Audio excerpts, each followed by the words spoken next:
Everything in this universe has a beginning. The Big Bang. The formation of nebular matter into stars and planets. The first collections of amino acids in the Earth's oceans. The first creatures to leave them. The first mammals. The first primates that walked upright. The first religion. The first printing press. And ultimately, the first synthesizer. Robert A. Moog created the first practical, playable instrument way back in the late 60s. And no matter how powerful the synthesizers of our day, nothing comes close to that lovely, warm and organic sound of a Moog synthesizer. Here is an example for you to ponder.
Hello, welcome. Have I got everything turned on? I think so.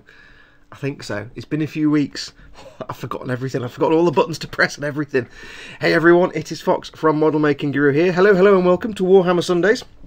It has been a while. I've had a few weeks off with Mama Fox and everything else. First of all, let me just say, get out of the way, thank you to everyone who sent good wishes and kind thoughts about Mama Fox. Everything's fine. She's fine, back to normal.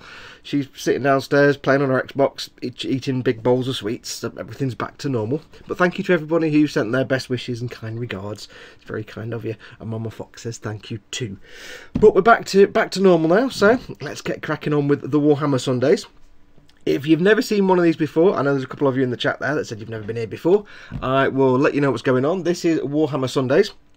Basically what happens is, during the week I do my proper model making, if you want to call it that.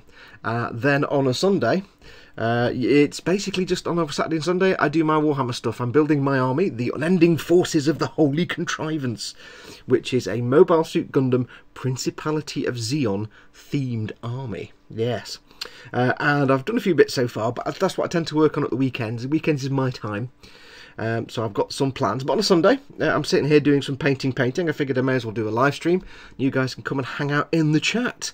And it's just a good laugh. We just sit around for 2 or 3 hours. I get on with some work. Star. I don't do any work at all because I hang out with you guys. And you guys just have a laugh in chat, and it's all craziness. Now, as I said, we had... wow. Hello, hang on. Coffee needed. Talking rubbish already. Big, enormous coffee. Yes. Hang on.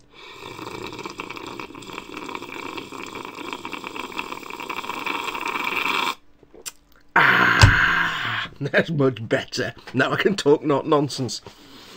If you know from the last show, we didn't do a wheel of giveaways. I'm doing some sticker giveaways today, but we didn't do some wheel of giveaways last week because it got to the point where I had a pile of stuff to give away and it's costing me a fortune to send the prizes out. So last show we didn't have a wheel of giveaways. Not going to do a wheel of giveaways this week, but we are going to do one next week. However, If you are waiting for stickers and or / prizes from the last few weeks, last couple of months of giveaways, they have been sent out. They were sent out this week.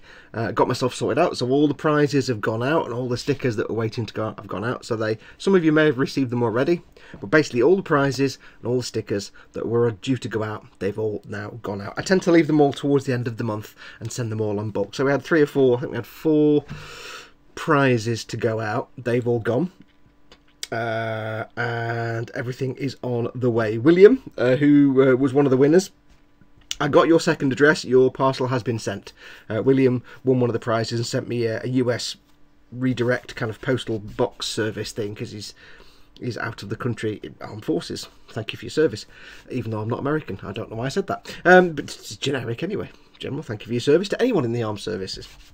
He sent me a box address because it's care of to get to him wherever he's stationed, and our post office is like, yeah, I can't do anything with that. I don't recognise that. So, if you are a winner of a prize and you're sending me a PO box address, here's a handy hint for you.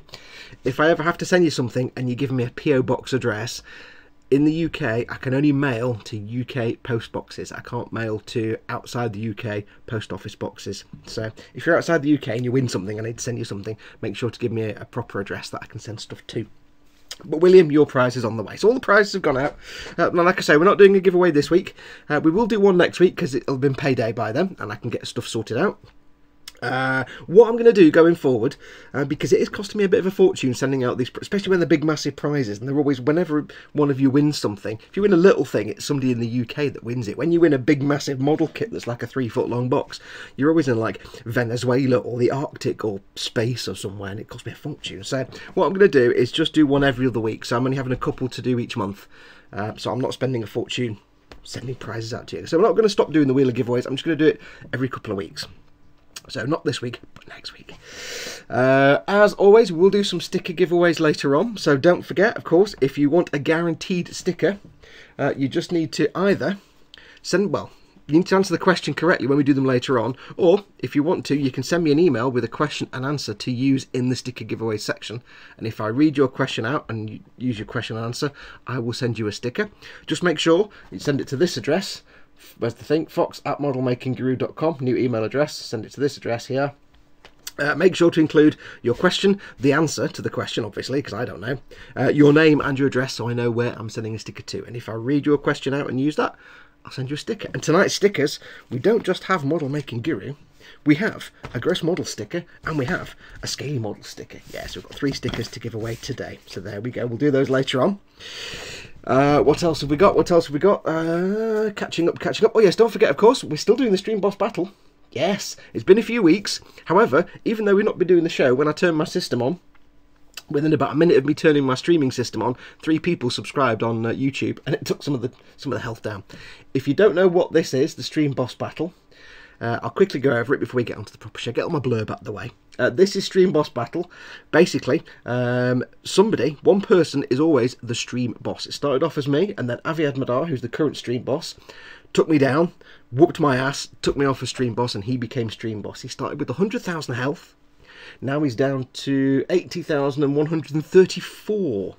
So he's got 80,000 health, and your job is to get his health down to 0. And whoever gets him down to 0 becomes the new stream boss, but will win 200 to 300 quid's worth of Warhammer kits of their choice. Kick ass. How do you do it? Very simple. If you're not already subscribed to this channel, subscribe and click the notification bell. That will take a little bit of his health off. If you want to, you can do a super chat, which is the little $sign at the bottom of the chat window. If you click on that, choose an amount you want to put through, that will take a bit more of his health off. Every super chat takes a bit of his health off.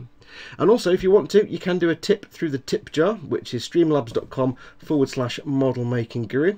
You can put a tip through as much as you want, and again, that will take some of Aviad's health down. So you can see here the 3 black bars is where his health has dropped down from all green. He's got quite a way to go, and it does take a while to get people down, but that's the fun of it, you see, it takes a while. Now, the more you put through a tip, or the more you put through a super chat, the more health it takes off. And do bear in mind, there's nothing stopping Aviad doing a tip or a super chat and putting his health back up. So he can mess with your chi. He can put his health back. He can restore some of his health by the same amount. So yeah, get doing your subscriptions, super chats and tips. Again, the more you put through a super chat or tip, the more health it takes off, and whoever gets him to 0, whenever that may be, you will win 200 to 300 quid's worth of stuff. How do I know that? Because all the money you put through super chats and tips goes towards buying the prizes for whoever wins that and becomes a stream boss. So that's how it works. You guys are funding your own prizes. So there you go. So that's all the blurb out of the way. So more coffee, I think, before we get going. So yes, it's been a busy few weeks, but not busy at the bench. However, we are going to do some painting today. I'll have a quick look at chat and then we'll crack on. What are we doing in chat? Now, I might have to move the camera at some point because I realise it's right in the way of my entire face. Never mind. Can everybody hear me and see me okay, by the way? I just want to move the microphone a little bit. There we go, it's better. I hope you can all hear and see me. Right, we have in chat, we have Alex Geist was the first in. He says, hello. Hayato says, don't mind me, I'm just here for the long swig of coffee. We've done that one. Chris from Gross Models, and also Mike Mountain, who are both your moderators today. Mike Mountain, also known as Dad. Everybody just call him Dad, because it's cool when everybody calls him Dad. So Dad and Chris at Gross Models are your two mods for today. Dad, Mike Mountain, is of course Scaly Models, and Chris, of course, is Gross Models. Yes. So there are your two mods. You guys don't need moderating. You look after yourselves. With this chat, if you're used to watching me on the eModel stream, that's a family-friendly show. You're not allowed to do swearing and stuff. This is my show. I don't give a crap if you swear. You can swear as much as you like.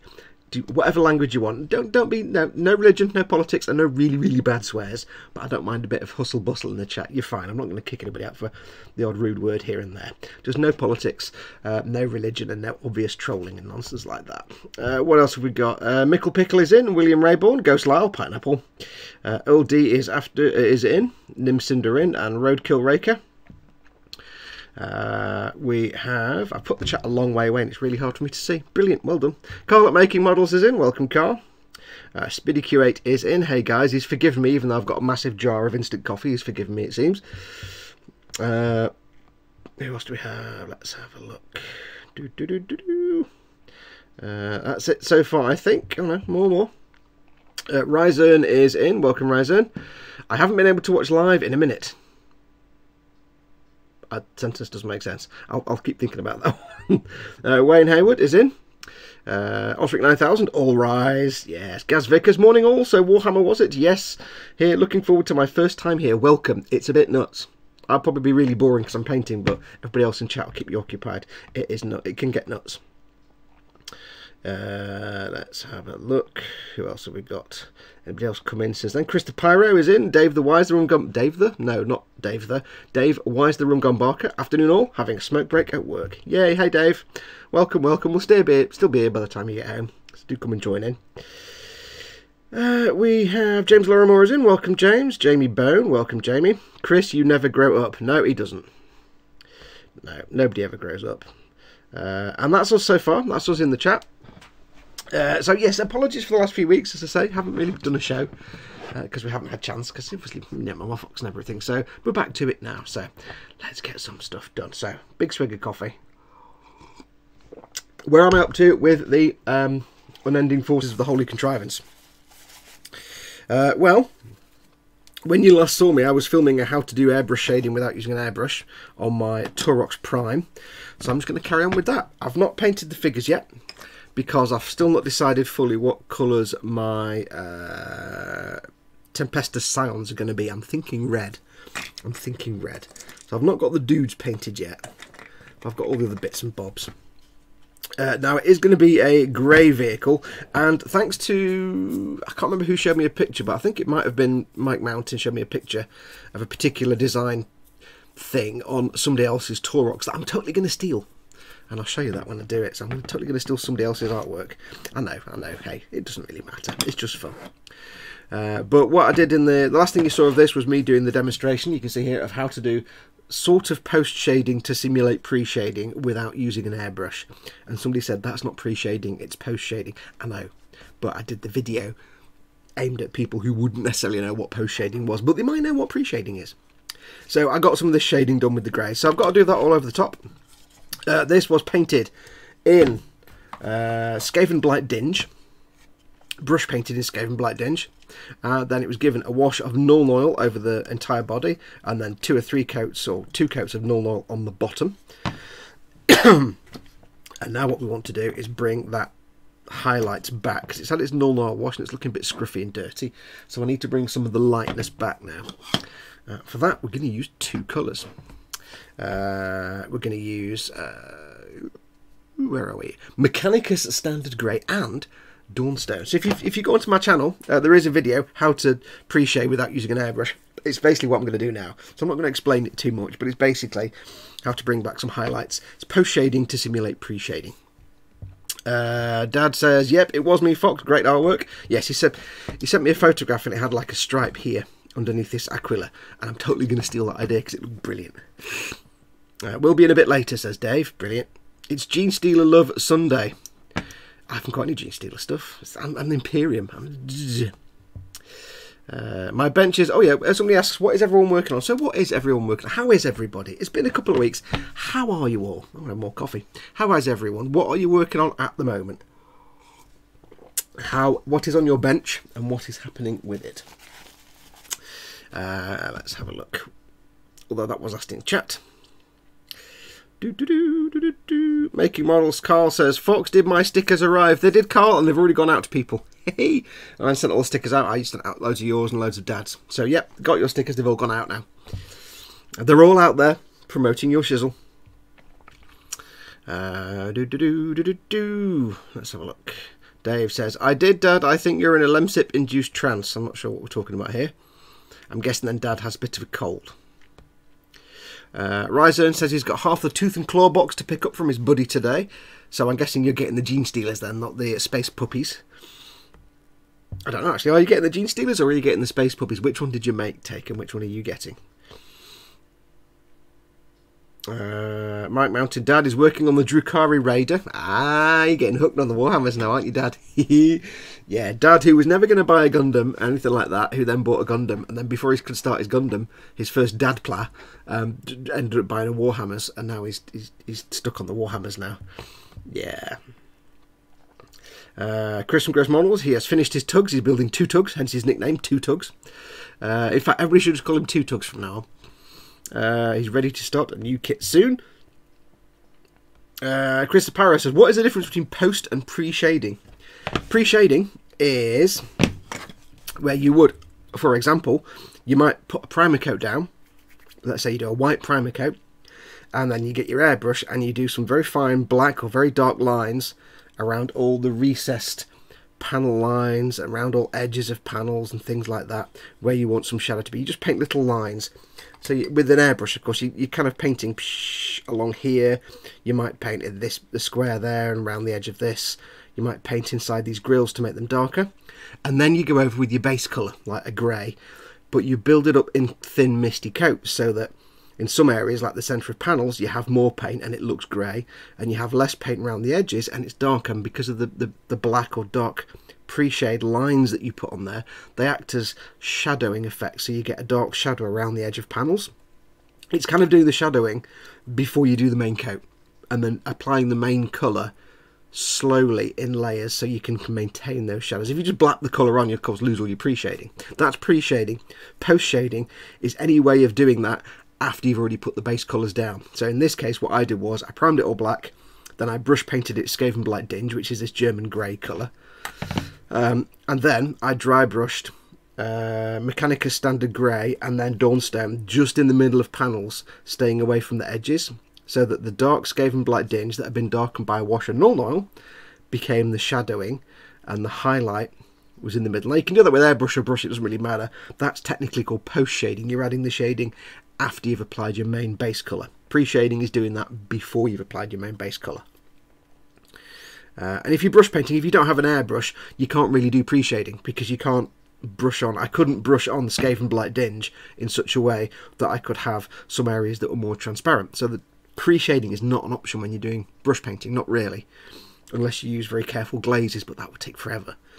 So what I did is post-shading, but to make it look like it was pre-shading. Because when you do pre-shading, it kind of has this look where you get fading of lighter colours in the middle of panels and darker colours around the edges and recesses. It's quite a simple technique, but post-shading is just kind of fudging it. Post-shading is more complex. If you've got an airbrush, pre-shading is literally scruffy black lines where all the shadows will be, and then your main coat. It's dead easy, you don't have to be neat. Post-shading, you've got to do it a bit more differently, so there you go. Let's have a look. Nimcinder in Lucky Rising. I can't even build at the moment. I had the old chimney fall through the ceiling in my apartment, so everything is covered in dust. Holes fixed though. Oh no. Ew, did you get any like dead animals and things falling in as well? That'd suck. Maschinenkrieger Großer Hund. Who just said that? I don't know. The chat moved. Somebody said it. I read it and then it moved. I didn't see who wrote it. So Grinnell Dupre, welcome Grinnell. Grinnell is working on a Maschinenkrieger Großer Hund.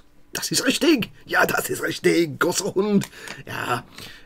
Chris the Pyro is waiting on a real grade Gundam to arrive. James Lorimer says dinosaurs is always the right answer. Dinosaurs. Roadkill Raker is working on an SD Senanju. Cool. Dad says cold. Cold? Man flu, I'll have you know. Yeah, Dad hasn't got a cold. He's got some highly often fatal man flu disease that might kill him, but it might not. Hopefully not. Carl at Making Models is working on his 1/700 scale USS Lexington. He's halfway through the build. Still searching the carpet monster for the lost bits.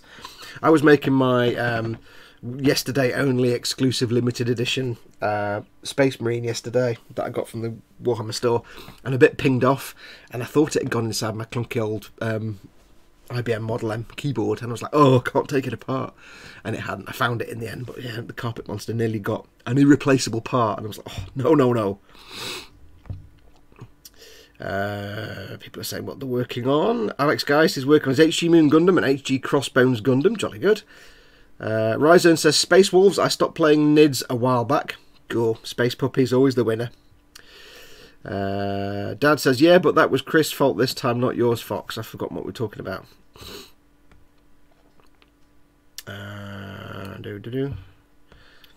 What else are you going in there? Paul bought it for me. It must be his fault. Says, oh right, they're talking about Dad doing another Warhammers, and he's blaming Chris because Chris built the Drukhari thing Raider.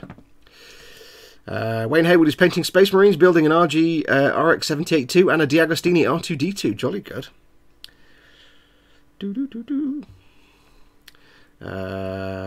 Gazfic as well. The Games Workshop website seems to have crashed. Model making guru Fox, what have you done? I have done nothing. I have done coffee. Distraction. No, I haven't touched it. Must be your internet that's broken, or maybe it's your bank manager realised and just shut that down. You're not going in there. You're not going in there. My dad says it's okay. I found the man up pills. Cy Reynolds is in. Howdy, folks. Welcome, Cy. James Lorimer is building a Gundam X divider, and I'm missing a piece as well. No, nothing worse. And Vincent is in from Mr. Lowe's Model Making. Welcome, Vincent. Right, so up to date on the chat. I hope you are all well. Now, as always, don't forget, of course, I do rely on, although I'm going to be pointing my face at this thing and doing lots of painting all day, I probably won't get a lot of conversation out of me, but two-way conversation anyway. Don't forget, of course, I do depend on your questions to give me things to talk about. So if you'd like to ask me a question, do pop your question in chat, put it in big fat capital letters, the whole thing, so I have a chance of seeing it. If you want to, you can do a super chat. A super chat means that when you put a super chat through, it makes a noise, I can hear it, and it puts a big coloured box up in the chat, so I can't possibly miss your comment. But if you're watching this and you can't access the chat at all, then don't panic. If you can't see, I mean, there's the chat here, you can see the log of the chat, but you can't see the actual chat you can get involved in. Don't panic, you're probably watching on a mobile device or something. Just click on the little YouTube icon in the bottom right hand corner, it's down here somewhere. That'll take you to the YouTube page where you can watch this and join in the live chat, and that's where you need to be to win stickers and things later on. So let's crack on, shall we? What are we going to do? Well, we need to, like I say, we need to do some fake pre-shading or post-shading on the upper half of the bodywork of this. I'm not going to touch the bottom yet because that's going to involve more washes and powders and lots of slopping around, so I don't do that just yet. So what I need to do is get the scruffy cutting mat, because I don't like to make a mess of my nice neat cutting mat. So I use my scruffy cutting mat, which looks like a mess. But hey, I need to do the turret as well, because I've got this bit to do. I think that's the only bits I need to do the pre-shading. Vincent at Mr. Lowe's Model Making says, any Sigma in the future, maybe not as an army, but as a display piece, working on Stormcast Eternals myself. Yes, I have. I was gifted a Magoth Lord. I think that's what it was. Magoth Lord. I've got one downstairs. He's built and he's primed. I just need to paint him. So I've got that, and that's just a display piece. And what we play, I'm not interested in Age of Sigmar because it's all magic and nonsense. I don't do that. Give me guns. Always want guns. But yes, I do have a Magoth Lord. There are some Age of Sigmar kits that I probably will get at some point and build just because they look mint. Some of the creature things and stuff like that. They're just awesome. Awesome looking things. No interest in the game, but yeah. There are some very nice kits out there. Best part of the Taurox is its undercarriage. Oh, hello. Yes, it's rather pleasant. It's all the tubes and pipes. And what I'm going to do is basically cover it in dust and earth, so all that's just one earth colour. Like a real truck, so you won't see any of that. There's no point painting any details on that, because go and look under your car, it's just dust coloured. Right, so it is the dry brushing time. So, swig of coffee. I'm halfway through my coffee, right? That's a litre of coffee, that.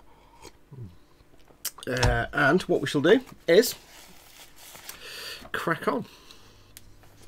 So I need some dry brushing brushes. I shall use this little fellow here, and I shall use this little fellow here. I think just need two because I've only got two colours to dry brush. What do you think of the Sylvaneth models from Age of Sigmar, specifically the Dryker Hammerdreth model? I don't know which one the Dryker Hammerdreth one, but I love the one with the woman on the big back of the big stag beetle. That looks mint. I could be doing one of those. I know it's not actually a stag beetle, but it looks like a scantily dressed lady, very nice scantily dressed lady on a big massive stag beetle. That's awesome. Right, so let's do some colourings. So we've got these parts. We want to shade. So we want to make some highlights in the centres. So, dead simple. Get our Mechanicus Standard Grey. Dip-a-dip-a-doo. Give it a good shake. Now I'm going to use I've got two size brushes. Big fat and slightly less big and less fat. The Dawnstone is going to be really just in the centre of panel, so I'm going to use a smaller brush for that. This Mechanicus Standard Grey is going to be a general all over, so I'm not too fussed. So I'm going to use a slightly bigger brush for that. No, it's not going to be very exciting for you to watch this. I need to put my space helmet on so I can see. And I'm probably going to knock the camera a lot, so if I do, my apologies. I will move the camera if I need to. But the way I've basically done it is, you've got the Skaven Blight Dinge, which is the sort of dark German grey colour. Then you've got a Null Oil Wash to darken it even further. And now I've got the Mechanicus Standard Grey, which isn't quite as dark as Skaven Blight Dinge, but it's a little bit bright. So instead of just doing it, because I could do Skaven Blight Dinge again and then two highlights, but I don't want to go quite that far.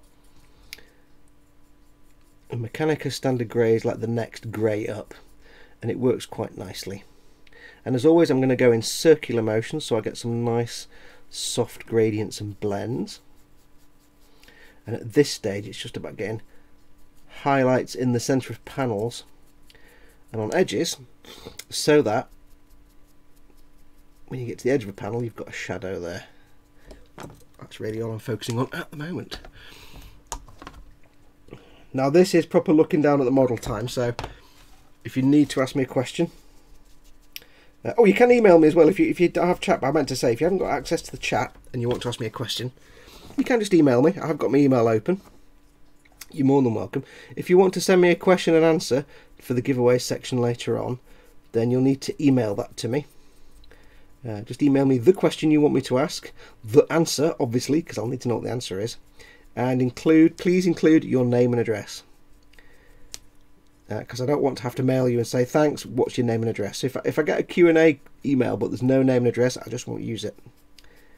So make sure to email me, include your name and address, or you can just send me a general question to ask during the show. That's fine. So we're just going to slowly work our way around. Now on this bit here, it's quite nice because there are lots of flat panels and you can quite easily see what you're doing, but on the rest of it, it's not that simple. It's not nice and flat two-dimensional panels. There's lots of panels up and down all over the place.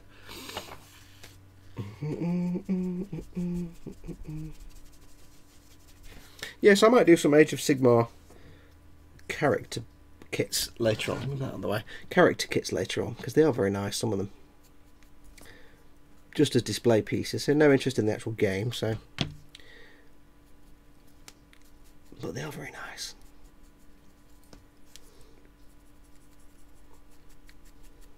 Now, turrets are quite difficult because you can't really do the circular motions here. You can just build it up around the middle of the tubes and leave the shadow around where tubes join. It's really the only option you've got, really. And this is a slow process. It's not very exciting.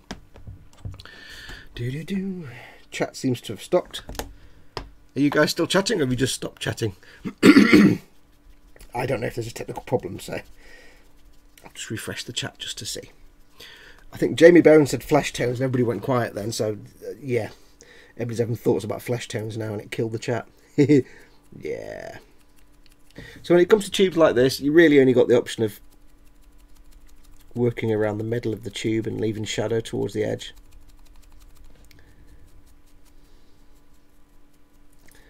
And I might actually paint over this anyway with a metallic colour, so I'm not sure yet. I might not leave the turret grey, but I don't know, I might do. I might do.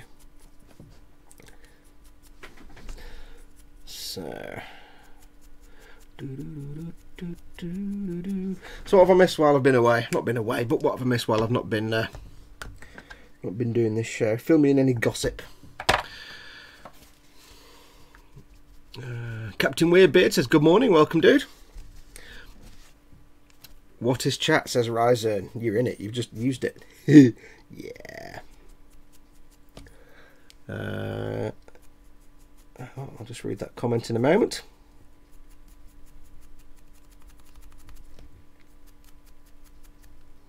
I'm getting like tiny amounts of paint on my brush here, but I just need to man up and get more paint on the brush, so I'm not refilling it every 2 seconds. Man up, Fox. Use more paint. Use more paint. I'll give you some updates on other bits and bobs. What else has been going on? Not a lot really. Work is continuing on the Strike Rouge Autori, and I'll show you that in a minute. I'm most of the way through filming the next episode for the build videos, which was going to be Patreon exclusive, but I decided afterwards, when I started doing it, I'll just make it available to everyone, because there was a big period where I couldn't film or do any programs, so I decided I'd release it to everyone. So that's underway. Episode 4 is in the process of being filmed, well, not as we speak, because I'm doing this, but hoping to have that out this week. It'll go up for patrons first, obviously, and then out for everybody else after a week. So it's not Patreon exclusive, but it will be one of the early access videos. What else been going on? Not much else going on other than that. Totally didn't win the lottery this weekend. I had tickets in the Euro Millions for like 20 odd million, and 2 tickets in the Euro Millions, and tickets for the normal Saturday draw. Totally didn't win any of them. Rubbish. I was like, oh, come on, just no, it did happen. So I was like, arse. It was worth a try. What else been going on? Thy Creator is in. He says, hi Fox, hi guys, welcome Thy Creator.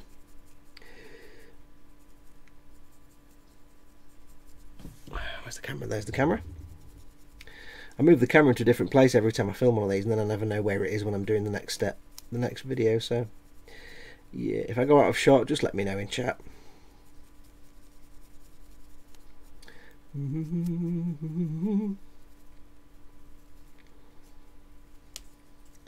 This is a bit slow on this part because this is lots of tiny corners and panels, so it's not easy to actually get some nice shading on this.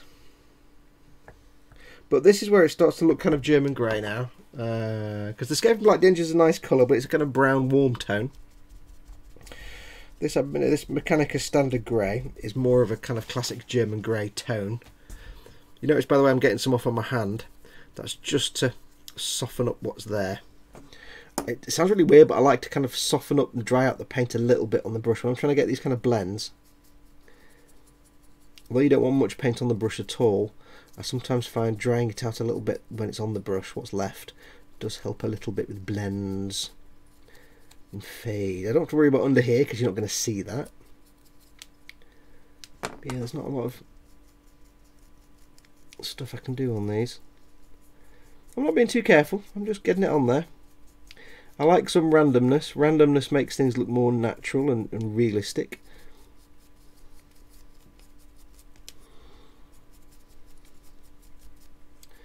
So this grey is really, the point of this grey is to create the shadow by making the main base colour a bit different, so the shadow stands out. And then the second highlight colour is to actually give the highlights. This is like a big highlight that just creates a difference between the shadow and the not shadow.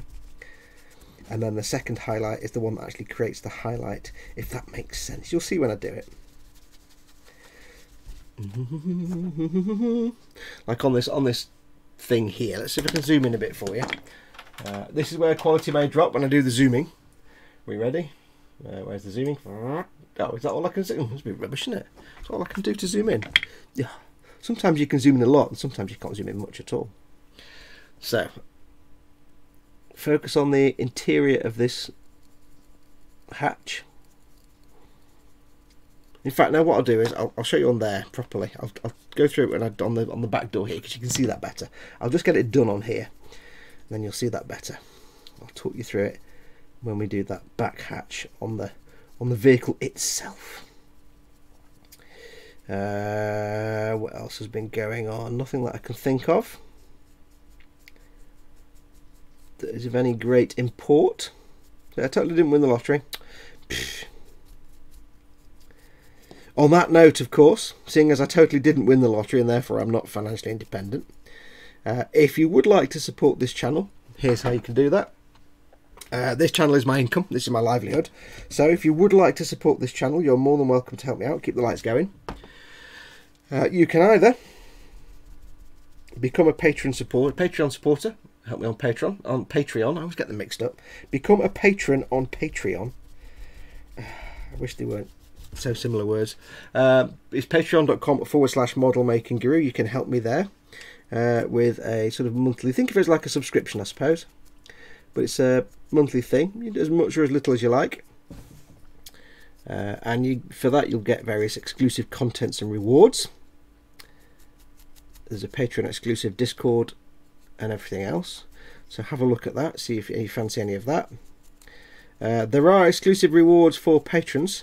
The Strike Rouge Autori I'm building at the moment is actually a Patreon reward for one of my top tier patrons. One of the rewards is a master grade Gumpler or a Warhammer kit built to a decent skill level for you. So that's one option. Or if you prefer something just one-off or a bit more, you know, as and when rather than every month, you are more than welcome to just put a tip through for the tip jar, streamlabs.com/model making guru. I think that's what that says there. That's like a one-off as and whenever you want to do it. Again, your kindness will be more than appreciated. And that's how you can help support this channel. But don't forget, of course, if you are watching my videos on YouTube, do make sure you subscribe and click the notification bell. And if you do have an advert on the video, then if you can help me a lot by just sit through the advert, because even just sitting through the advert on the video, that helps me out a lot, because I do make a tiny little bit when that happens. So, you know, if you're not able to help out any other way, then even just sitting and watching the advert through. Pain in the bum, I know, because it's always for something irrelevant that you don't want, but 35 seconds, 45 seconds, and it helps me out a bunch. Because like, this is my job, this is my income. So any help you can give is really, really super, super, super. Or of course, you know, while you're in chat, you can do super chats. They also help me out. Well, actually, they go towards the stream boss. So there you go.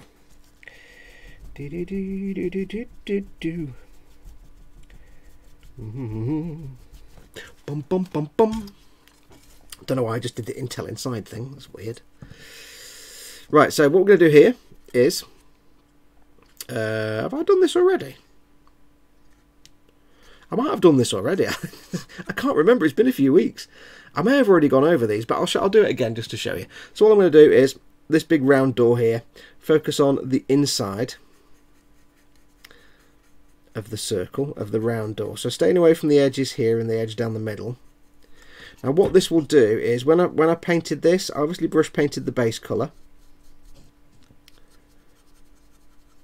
and then I went over with a coat of null oil, and what you'll find is that will give it a slight grainy texture. You'll get some slight watermarks from the null oil, not a lot of them, but you'll get some textural effects and some staining and things like that where the null oil's separated out a little bit and things like that. And it's not the end of the world, but you can see it. So what this does is taking you, either you can go back in with the original base colour, in this case would have been Skaven Blight Dinge, or the next colour up, which in this case is Mechanica Standard Grey. Go in and just dry brush over,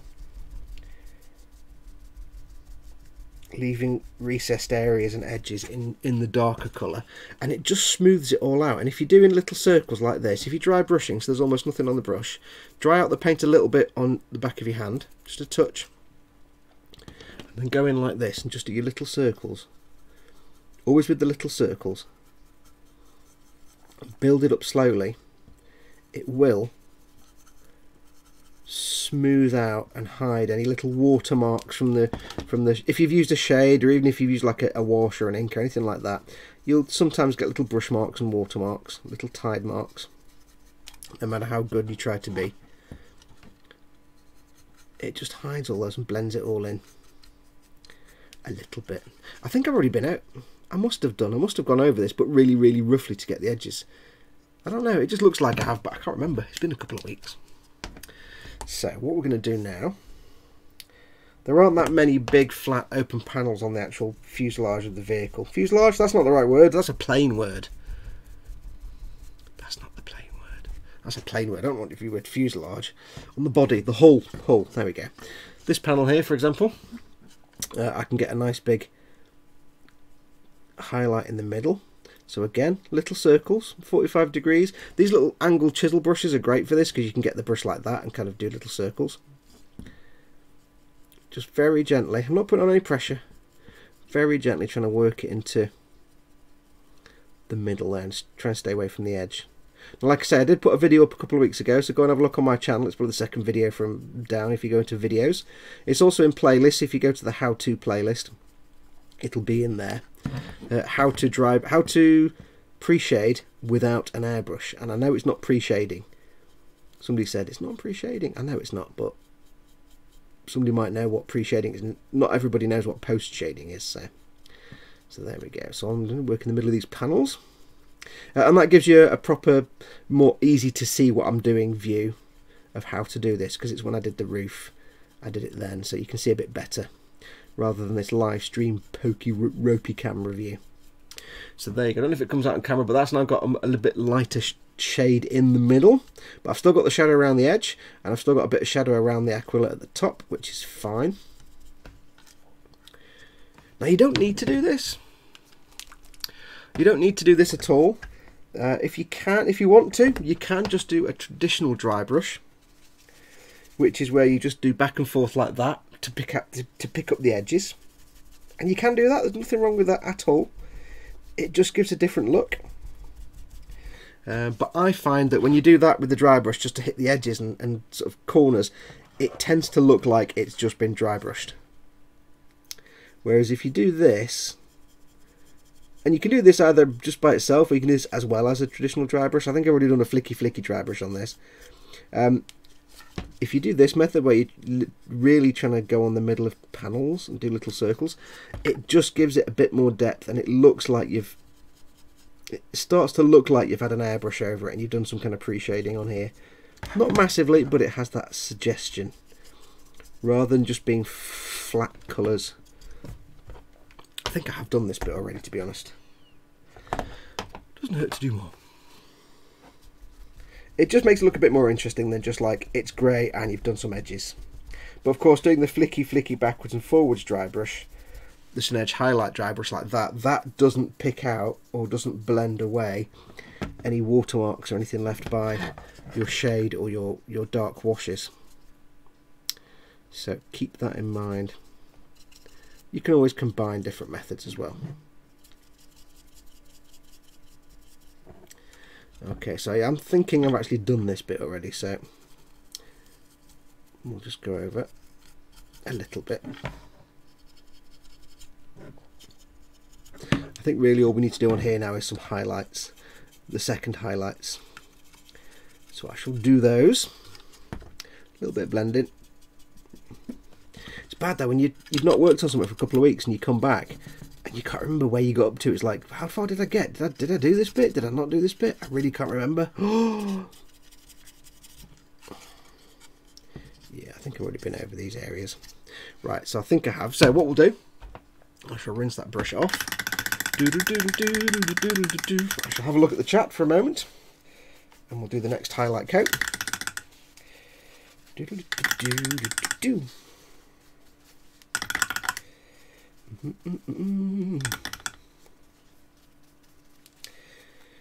When I mentioned about Patreon earlier on, by the way, as I said earlier, the Strike Rouge build, which is a Patreon reward, that was going to be Patreon exclusive as a video series. You have to be a patron to actually watch it, but I decided to make it open to everybody because there's been such a lull in my content for a while. However, once that's done, after that there will be the master grade Sazabi that I'm going to work through. Now that is another Patreon build, and that will be Patreon exclusive, so that will be patrons only. But what I'll do is I'll do a little video build diary series for non-patrons, and they can get a little heads up, a little quick look as what's gone on, but they won't get all the detailed tips and techniques that the full build series has. So you'll always get something if you're not a patron. Right, let's have a look at chat. Let's have a look.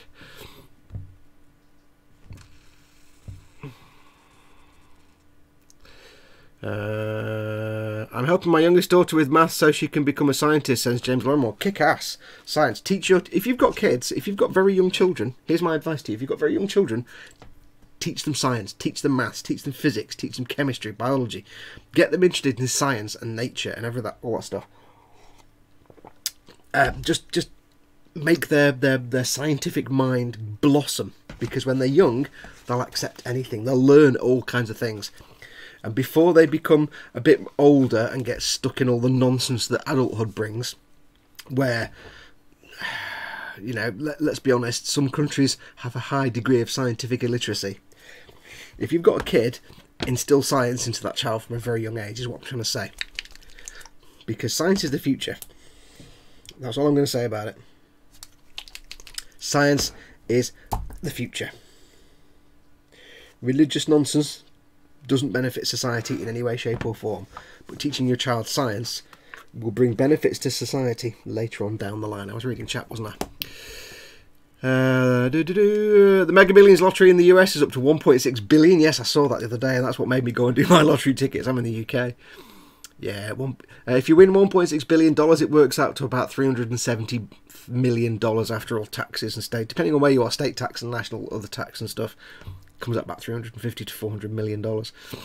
Hey, that's not small potatoes.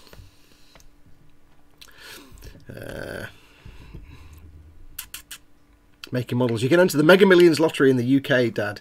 I did the Euro Millions on Friday. I didn't win anything. I figured out if I was to win the lottery, I don't need to win millions. I could probably spend the rest of my life quite happily if I won 500 grand. Probably. That's probably enough for me to live off for the rest of my life. In this house, you know, with my current lifestyle, I could probably live off maybe even 300 grand. I wouldn't need millions. I don't need to win millions and millions. I just need enough to live. So I never have to worry about money. I'll always be able to pay my bills and buy food. That's all I need. I don't need a big house and a car and a yacht and all that. There's no interest in that. As long as I can pay my bills, fix the house when I need to, buy food, keep myself in activities, you know, pay for my essential services, I'm fine. I'm happy. Every now and then I might go and buy a car, you know, when a car breaks down. I don't need millions. Say 300 grand, 400 grand, 500 grand, I'd be fine. If anybody's got 500 grand they've got spare, they don't need, just let me know. Foxx@modelmakingguru.com, the email address is there. I'll take it off your hands. To quote Marcus, are you feeling overburdened by money? Doodle-doo. JS Idaho was in. Hello, and how is everyone doing this fine day? Thank you very much, JS Idaho from Idaho. Jamie Bone, how is Mama Fox? Fox, says Jamie Bone. Mama Fox is fine. I did say at the start, but for anyone who's joined us since, thank you to everyone who sent kind wishes and good thoughts and all that kind of stuff. for Mum's recovery. She's doing fine. She's back to normal now, eating sweets, playing on the Xbox. She's fine. Doing big belches every now and then, which is kind of hilarious because she's built like a stick like that. She's like 2 foot tall and built like a twig. She belches like a navvy. But she's doing fine. She's back up and normal now. So thank you to everyone who sent their kind regards. Mum was quite chuffed that everybody was asking how she was. She was quite chuffed by that. What have we got? We finally have cold weather here in Georgia. Georgia, says Ryzen. We've got autumn is here, or fall, if you prefer. It's not cold yet. It's not warm anymore, but it's nice now. It's kind of like tepid, which is quite pleasant. Except the garden is now a mess of leaves. And every time I go out to feed the stupids, as we call it, which is putting food out for the wood pigeons, or put food out for the hodgepodge, brackets hedgehog, in the evening, when I go out to feed the stupids in the hodgepodge, I come back in and we just spend an hour walking around the house finding leaves everywhere because they stick to the bottom of your shoe. But it's that time of the autumn when it's nice. It's not cold, it's not warm, it's not cold, it's just nice. Redlen08, welcome Redlen. He says, afternoon all, just going from work and had an early finish. Kick ass. Yay for early finishes. I can make a lot of people very happy if I won the lottery, says Mike Mountain. Yeah, it's one of those things that for me personally, I would only need to win 300 or 400 grand and I could be set for the rest of my life. Quite happy, thank you very much. Because, you know, I don't ever want to have to go and get a job. This is my job. And I'll be honest with you guys, I don't earn enough to live off, but we have a shared income in the house at the moment, so it's not so bad. But if it was just me on my own, I'd have to go and get a job. I can't afford to, you know, pay the bills and stuff. But 200-300 grand, that'd be enough for me to live off for the rest of my life. I don't live extravagantly, it'd be fine. I could pay the bills and that kind of stuff. But on the other hand, if I won millions and millions, that would be great because I could make so many other people financially secure as well. Because I reckon if you as long as you're not going to go out and buy like luxury cars and luxury houses and all that kind of stuff, 300 to 400 grand, and maybe you're in your 30s or 40s, 300 to 400 grand, you could probably survive on that just about. If you have a family, if you don't have a family, like I'm single, I don't have a, you know, it's me and mum and that's it. So I don't have kids or anything like that, so I don't have to worry about that. 300 grand for me, that'd be fine. But if I won millions and millions, that's the other thing. I wouldn't mind winning lots and lots of millions because then I could make other people financially stable as well. So for me personally, I don't need that much. Vincent says, if you don't get a lump sum payout but a yearly stipend, you'll take home more after taxes after adding it all up. Don't ask me how I know this, as a Belgian economics teacher from the past said it. Yeah, there is some lotteries in some countries, instead of winning the lump sum, you have a choice of you can get all the money or we can pay you so much a year. I don't like that idea really, because 10 years from now, what if that lottery thing is finished? What if it's all fallen apart? It's not there anymore. There goes your income. I'd rather have all the money. But what I would do is I would set up a bank account for my lottery winnings. You have to win enough. I like talking about lottery winnings because it's never going to happen. You have to win enough to live off the interest, basically. So at least $1 million, probably. I'm guessing 500k maybe. You put all your winnings in a bank account. I don't think here in the UK your lottery winnings are taxed. I don't think they are. They might not be. I'm not. So if I assume for a minute that your lottery winning is not taxed, I could be wrong. So you win $1 million. $1 million goes into your bank, and all you do then is you set up a direct debit, and that you could do it yearly or you could do it monthly. Once a month or once a year, it just blops a load of money across to your normal daily bank account, and that's what you live off. You don't touch this. Now, if you've got say £1 million in your bank account, and let's say you depending on the rate of interest, of course, you could be earning anything from 50 grand to 100 grand a year just in interest on that bank balance.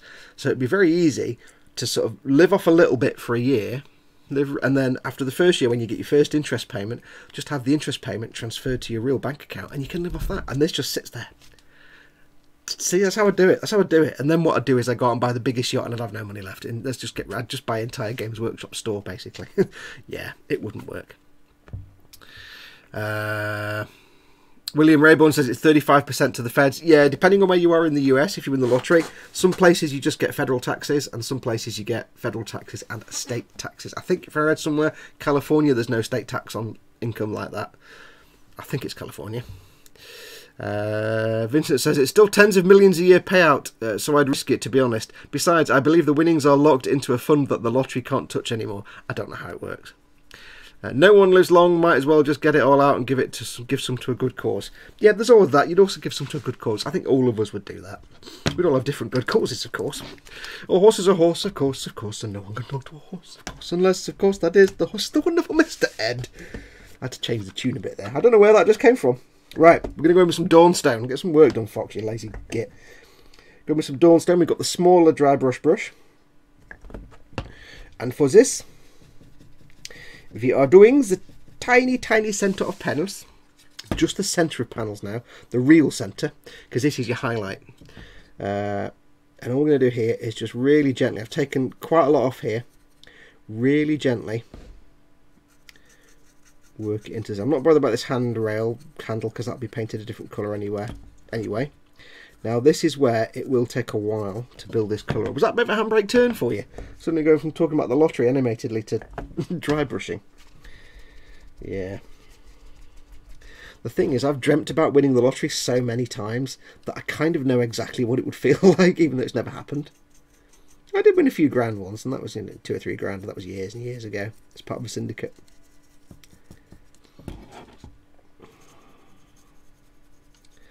But here we are. We're just going to work this Dawnstone, which is the third light colour, or second highlight colour, into the centre now. It's very subtle. It's easier to see it really on these kind of panels where it's flat and you can see the difference. Harder to see on the main vehicle because there's not that many places where you can apply it well, and it does take a little while to build up. And it doesn't help when there's a big handle in the way either. Handle. If I do it in the middle there and carefully just try and build it up. Now I will put some decals on here later on anyway, so that'll help blend it all away.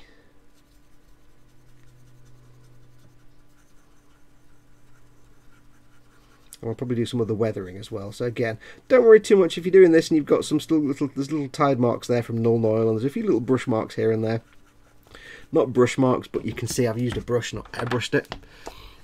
Don't worry too much because you can always do more weathering on the top. This is just the painting side. This is not really weathering. This is what you'd be doing with an airbrush before all your weathering. So this is just really still at the painting stage. You're just not using flat basic colours. I mean, there's nothing wrong with the Games Workshop way of, you know, base coat, then layers, and then edge highlights. That's fine. It is fine. There's nothing wrong with it. It's just a little flat. It's certainly an interesting style and it looks great on the tabletop. But it is a kind of a bit flat and lifeless to a certain degree. So I'm just going to go around, get these little circles in here like this, you see? Little tiny circles, always with the circles. Just build it up. Slowly. And one trick I found is, as your brush runs out of paint, push down a bit harder. Because what that does is it helps blend in the paint that you've put down and the paint on the brush, because it's drying out. It helps smooge it a little bit and it blends away any little sort of scribbly brush marks a little bit. And there you go. That now looks a bit more interesting than the sort of the dull grey it was before we did that. It's very subtle, and you can be, you know, as restricted to the middle as you want, or you can make it quite fan out. You can make the shadows effectively by using 2 shade colours. You can make the shadow areas or the darker shaded areas as fat or as thin as you want. You can restrict it to just panel lines and edges, or you can make them big fat areas. It's entirely up to you. I say easier to do on panels like this where it's flat and you can see it better, but it all looks quite good. And again, you could use more than 2 colours, but just to recap, if I can find where's basically it was Skaven Blight Dinge, brush painted over. It was a good coat of Null Oil, maybe even 2, depending on how dark you want the shading to be. Then dry brush over with Mechanica Standard Grey, avoiding the recesses and doing circle motions, so you get that kind of patchy effect. And then do exactly the same again with Dawnstone. With Dawnstone, but make the area you're painting smaller and closer towards the centre of panels. And that's it. That's how you do it. I say there is a video on my channel, how to pre-shade without an airbrush. Go and check it out. I shall carry on. Thanks for the warning, says William Rayborn. Did I warn you about something? I have no idea. I've forgotten now. Batter Mars bars ensures that it's more than enough money if you live in Scotland. That's true, says Power Wolf. Power Wolf 1097, welcome.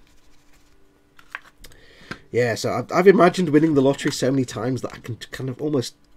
I know exactly what it feels like. Because I've imagined it so often that I kind of know what it feels like if I did. And it's one of those things that it is kind of fun to sit there and imagine what you would do. Nobody really knows what they'd do. But the one thing I don't get, here's the one thing I don't get about winning the lottery. Because it's the thing I know I would not do. Somebody wins like X on the lottery. Say £1 million. They win £1 million on the lottery. And then they use the wrong colour on the dry brush. Oh, you spoon. Oh, that didn't work. Yeah, somebody was like, is this the same size brush? That's not the same size brush. No, I've used the wrong colour now and everything. It's a bit big.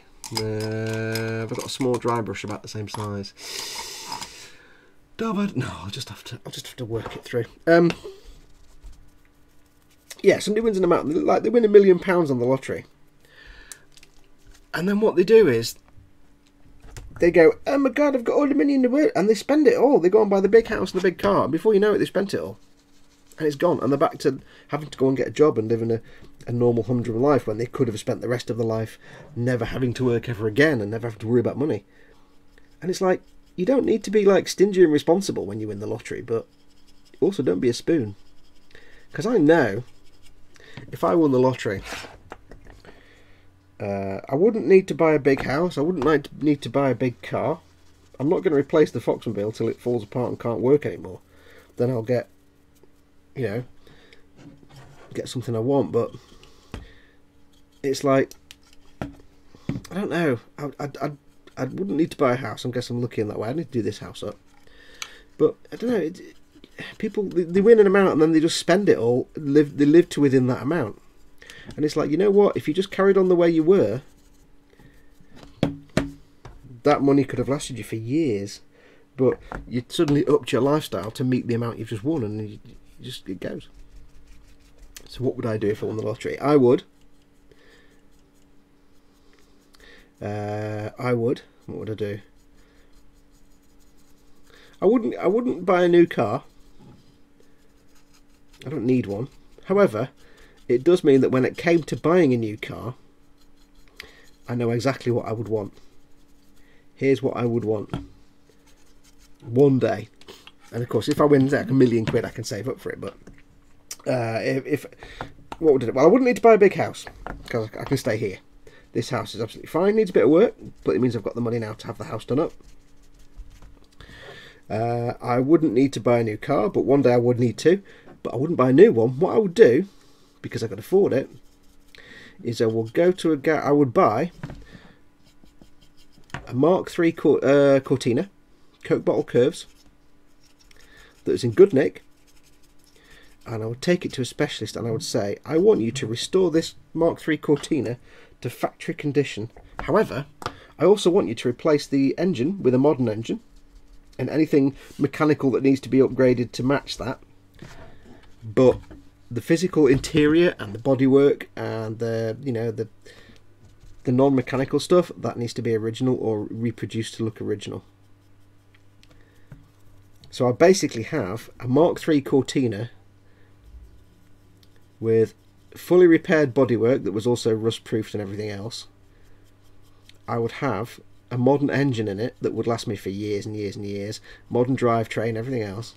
But I'd have a brilliant Mark III Cortina with actual power behind it. That'd be mint. And it would look kick-ass, but it wouldn't be a wreck to drive. Yeah, so I'll do that. Wouldn't need to buy a house. All it means is I'd have money to pay the bills, and You know, I could splurge on things. I mean, if I won 1 million, I'm not going to spend £1 million on model kits, am I? I'm going to spend more on model kits, but I'm literally going to, you know, have the freedom to buy whatever I want to buy. Like, I want to make this kit. I've already ordered it. There you go, done.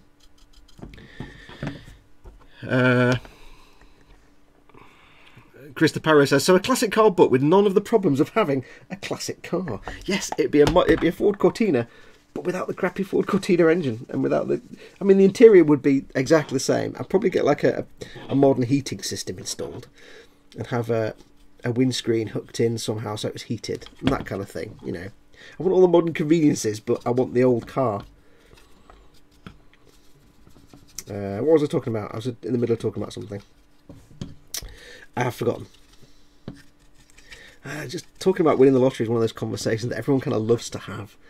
Like the pipe dreams. Because at the end of the day, and the thing that frustrates me is, right, it's not like I'm saying I deserve it. You know, I don't necessarily deserve it, but everybody deserves to win the lottery. But you see people win who are like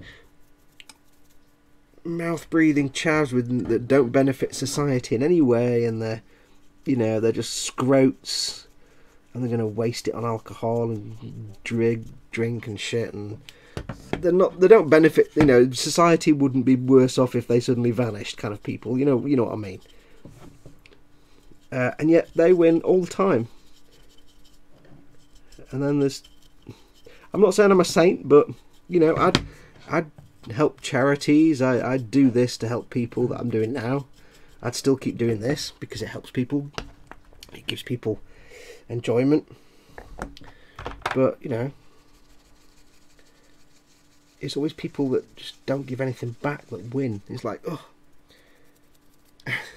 I read a story on the lottery website. It's like, the things like, went to buy a bottle of milk, came back with £1 million. I'm like, oh, that needs to be me. I need to go and buy a bottle of milk and come back with £1 million scratch card win. God damn it. This is not how it's supposed to work. So, I don't know. Maybe one day.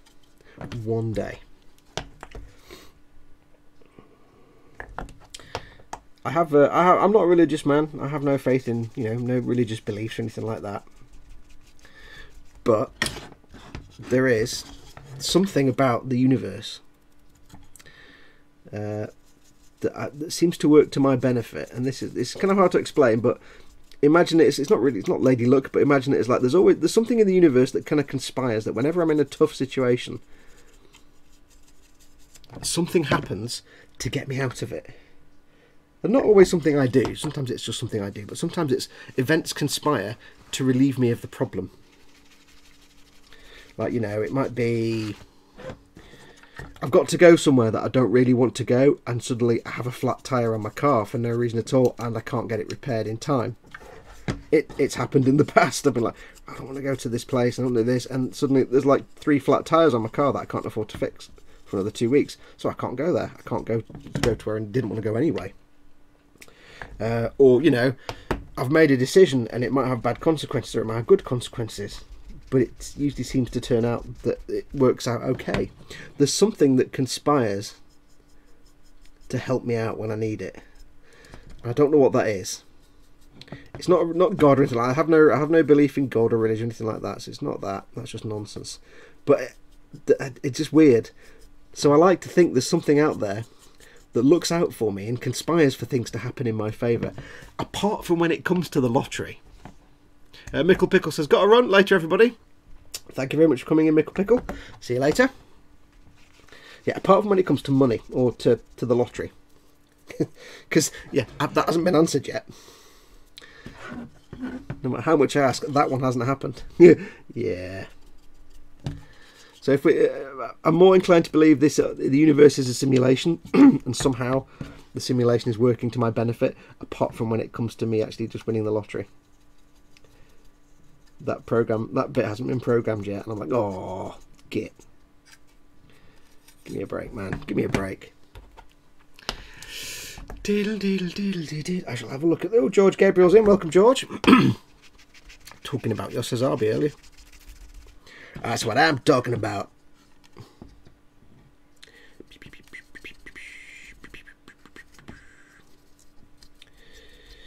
So what would you guys do if you won the lottery? If you won, let's say, £1 million or $1 million, let's just keep it a simple number, £1 million / dollars / currency of your local currency, euros, whatever.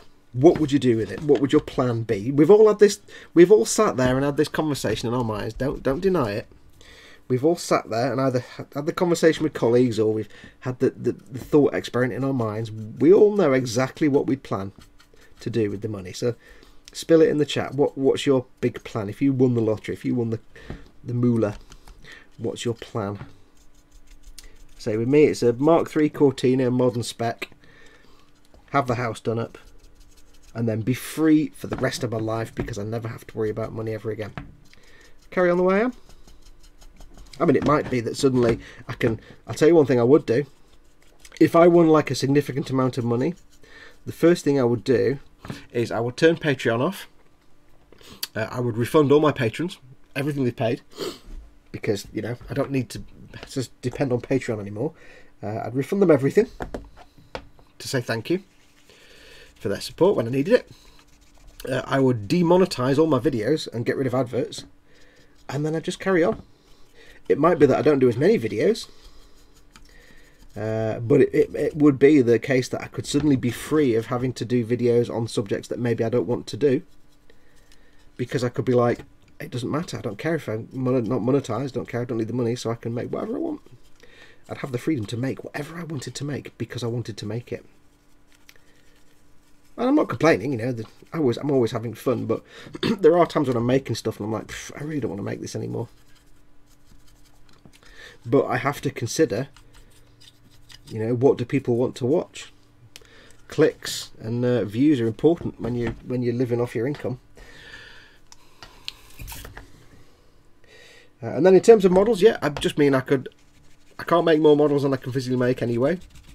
I can't suddenly, like, you know, quadruple my spending on models. Well, I can make a massive stash. The other thing I would do when I say have the house done up, one thing I would do, of course, which goes without saying, is I would have the garage demolished and have it rebuilt as a purpose-built studio. So it would have a nice big working area, workbench and that, big enough to fit, oh I don't know, maybe a 1-to-1 studio scale Millennium Falcon build on it. I'd have that done. It would also have a nice display area. It'd be fully centrally heated from the house. It would have full electrics and full, you know, insulation and stuff. It'd basically be an outbuilding. And it would also have lots of facilities for filming and video production things. So it'd basically be an entire studio. That would happen. And then if I won millions and millions, if I won like 10 million, you know what I really would do? I've wanted to do it since I was a kid, and there's no reason to do it, but I've always wanted to do it. If I won like millions and millions, I would call an architect, and I would say, right, here you are. What I want you to do is design and build and install a complex whereby, instead of getting the garage done, instead of having a studio in the garage, there'd be a dedicated model making studio area for filming and building and things like that. There will be a dedicated music production area, so you'd have racks of synthesizers and recording equipment and all that kind of goodness going on. There'd be sleeping quarters. There'd be a games area, so consoles and games, big massive tellies and things like that. And I'd be like, that's what I want, and you need to build it in bunker form in the garden, under the surface of the garden. Why? Well, A, it'd be awesome to have a bunker. B, you could make as much noise as you wanted and not worry about the neighbours. So I could play, if I'm playing video games, it could be full volume, surround sound, nobody'd actually hear them. You could make all the noise you wanted and nobody'd hear it. That'd be brilliant. And also, it'd just be a constant climate. It wouldn't be cold in the winter and hot in the summer. It'd just be constant. And it'd just be great fun to have this secret underground bunker. Because why have to... I don't really want to walk down the driveway at 11 o'clock at night to get to my little model making studio that I've had the garage converted into when it's raining and cold and there might be monsters out there. When I can just go through a door and I'm in an underground complex. Also, it'd be cool to have a bunker, and I'm assuming I think there's a certain situation in which it wouldn't need planning permission as long as it meets certain requirements. And you'd have to consider, you know, how to make it completely, you know, element proof and waterproof and all this kind of stuff. That'd be great fun, and it'd be brilliant. An underground bunker. It'd be a giant man cave underground, basically, for model making and filming, for video games, and for music production. Yeah, that'd be mint, that would. That's one other thing I'd start doing as well. I would, because I didn't need the money, I'd get back into producing music, and I'd make music to be public domain so that people can use it in videos. I got great pleasure making my music public domain. All my music that I use, apart from my main title theme, which is copyright me and try and use it, I'll drag you to court. But apart from my main theme tune, all my music is public domain. You can use it as you wish in your videos, productions, however you like, free of charge, no credit required. It's public domain. So I'd get back into doing music, and I'd make it all public domain, because why not? That's one thing I'd do. I need to stop talking about this now, because it makes you excited, because you know it's not impossible. It's not impossible that I could win the lottery. It's also not very very likely, but it's a fun thought experiment, if slightly depressing. And I'll have a look in a minute and see what you've all said you'd do. So yeah, if you haven't put it down already, what would you do if you won, let's say, £1 million /euros /dollars /currency of your choice? If you won that today, what would you do? What would your plan be? What would you do? What would your tactical decisions be? And I'll have a look in a minute and see what you've said. Doodle doodle doo doo. Nearly done with this now. So hopefully you can see, using this second shade, this lighter shade. So you've got the Skaven Blight Dinge, which is dark. You've got the Mechanica Standard Grey, which is a little less dark, a little brighter, but not much. It's still a dark grey. And then you've got this Dawnstone, which is a further lighter colour. Just by dry brushing, you can get these wonderful fades and grades and just highlight effects. Don't worry that you've not got an airbrush. Shading effects are still possible, even without an airbrush. Now, obviously, if you look up close at these, they'll look a little bit grainy, because dry brushing always picks up the texture of whatever you're dry brushing over. It's never perfect, although the little circular motions do help to restrict that a little bit, reduce that. It's never going to look as nice and neat and clean as airbrushing, but it does look much better than just flat colours. I mean, for the best shading effects, get an airbrush. But if you're like me, and you're starting to get a bit bored of airbrushes... Oh, they've moved the clock on the iPad. What time is it? There we go. Yeah, if you're starting to get bored of using airbrushes, and I'll be honest with you, I'm getting frustrated by having to use an airbrush now. Now I've learnt so much about brush painting, and I've found out so many things I can do, and it's actually such great fun. I try and resist having to use an airbrush because I find it tedious now. The setup, the cleanup, the hassle. It's just when I can just pick up a brush and go. Much better. Right, so what that's going to do us for there. I'm not doing anything under here, like I said, because that's going to be weathered to look dusty and dirty. Get a bit of paint on there, a bit of this on there. I'm going to do a little bit more of the Mechanicus because I forgot to do these little foot plate areas. Chris at Gross Model says 1 million. I could just about pay off my credit cards. Yeah, I don't have credit cards for one very good reason. I shouldn't have credit cards. With my ability with money, that's the last thing I need. I may be an idiot, but I'm smart enough to know I don't want a credit card. I've only ever had one credit card, and I've still got it somewhere. It's a Barclay card, and it's actually £13 in credit, and it has been for about 15 years. Because I got it, I used it once for something, paid it off. I don't know how I managed to pay more than I needed to, but I paid more than I needed to, and I put it away. And I think I can't remember if I actually just tore it up and destroyed it, or if I just put it away and said I'm never going to use it again. I think when I used it, it was an absolute emergency, but never again. Never again. Right, so that is that done.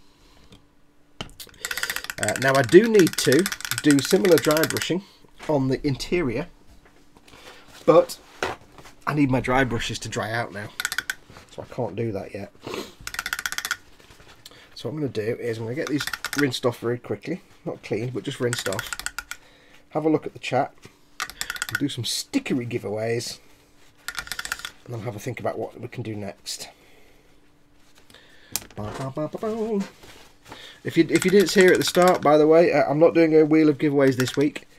All the prizes and stickers from the last few weeks have now gone out. They went out last week.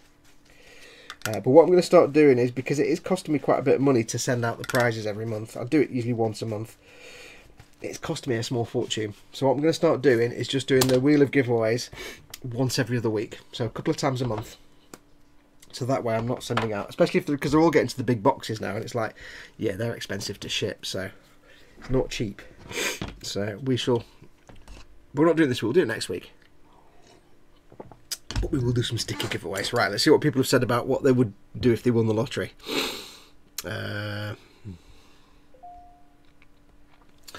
Ba-ba-doodle-doo.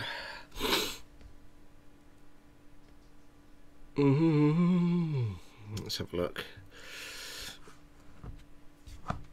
LD says he's found an interesting way of doing jean stealer body parts, glazing in small dots. It gives a comic book look to it. Cool. A bit like, what's the phrase now? I've forgotten the phrase. I've forgotten what it's called, what the colours made out of dots. I should know. I can't remember. It'll come to me. It'll come to me. George comes in. George says he had to clear out a bunch of the basement so the people could come winterise my sprinklers. I don't know what that means. I assume that means to do something with your sprinklers so they don't freeze up over the winter. I keep knocking the camera, sorry. Let me zoom the camera. Oh, we're zoomed in. It looks, no, that's not too bad. Roadkill Raker says he lusts after the McLaren F1. JS Idaho says, say Fox, what colour did you use for the interior green base? That wheel setup looks much better than the goofy track units. Don't tell Kenneth. For the green base I used, I've got to remember now, I can't remember. I think it was Nurgling Green and then Agrax Earthshade. But it might not have been, because I can't remember. It may have been Strachan Green. It's one of those two, Nurgling Green or Strachan Green, and then Agrax Earthshade. And it may have been 2 coats of Agrax Earthshade, but I'm not sure. I haven't done any dry brushing in there, because I need to, what I've just done on the exterior armour on the grey, I need to do in here and get the green built up as well. So that's something, and even though nobody's even going to see that, let's take the lid off. It might have been Strachan Green. I'm not sure. I can't remember if it's a downside of me not filming this thing, you see. Yeah. But yeah, I've got to go over it with the highlight colours again. So it might have been Skarsnik Green. Oh, actually no, it was Skarsnik Green. I can see there. It's kind of a match. Skarsnik Green. And then 1 or 2 coats of Agrax Earthshade, depending on how dark you want to be. And again, that's just to get the shade areas. Because what I need to do now, because it's a lighter colour, it may have just been 1 coat of Agrax, but because it's a lighter colour, and I want the inside to look dirty, I can get away with just maybe 1 dry brushed highlight coat, which I'll do in a bit if my dry brush brushes dry out enough. I've got one of these, that might work. That might work. We'll do that in a minute. Mickle Pick, always done that one, I've done that.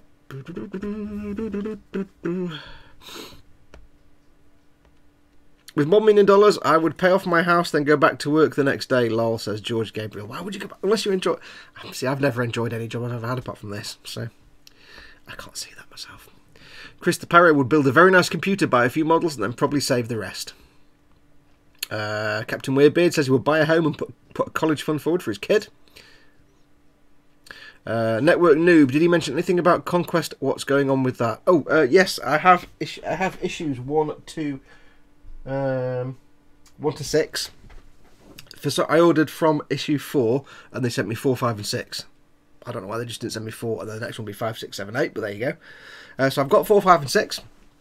I just need to get them assembled and painted up, and that'll be the next episode. So that should be in the next few days, hopefully, because I'm just going to follow the magazine. So I've got I'd already sort of pre-assembled 1 and 2, I think 3, so it's going to be a bit of a mishmash for the first few issues because I've kind of half done them.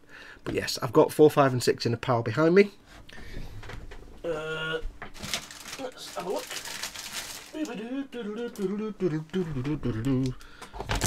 So I've plastic glue, and I got the nippers, and I got the scrapey tool. I've got 4, 5 with the exclusive dude, and 6 with some more Tainted Suns. So yes, so I'll be filming that this week. Oh, put that back down there. I'll be getting that together this week. Just haven't had a chance yet so far. They only arrived the other day, and it's once a month they'll deliver 4 issues. So each month I'll do an episode. James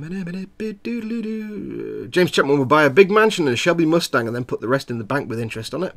Yeah. James Lorimer will buy a few kits and some paints after getting a slightly bigger house. Mine's tiny and probably that's it. Maybe get my wife a new car that runs. Always a winner. Paper Wolf 1097 says he's pretty much the same as me. He's happy with simple things like modelling music, the odd trip to the cinema, although I'd have something to do or I'd go mad. That's a good thing. I've always got something to do. I can either make models or play video games, or always find things to watch and read about on the internet, because I like things like mysteries and science, conspiracy theories, so I can always find something to science. I get involved. Oh, that's the other thing. Here's one thing I would do. I would hire an orchestra. I'd hire the Halley Orchestra for a day to play music I wanted to listen to as a real orchestra, so I could sit in the middle of them and listen to it. Jamie Bones said, I'd pay to have the hole in my heart fixed. Ooh. Is that not something they can do anyway on the NHS, or is that specialist?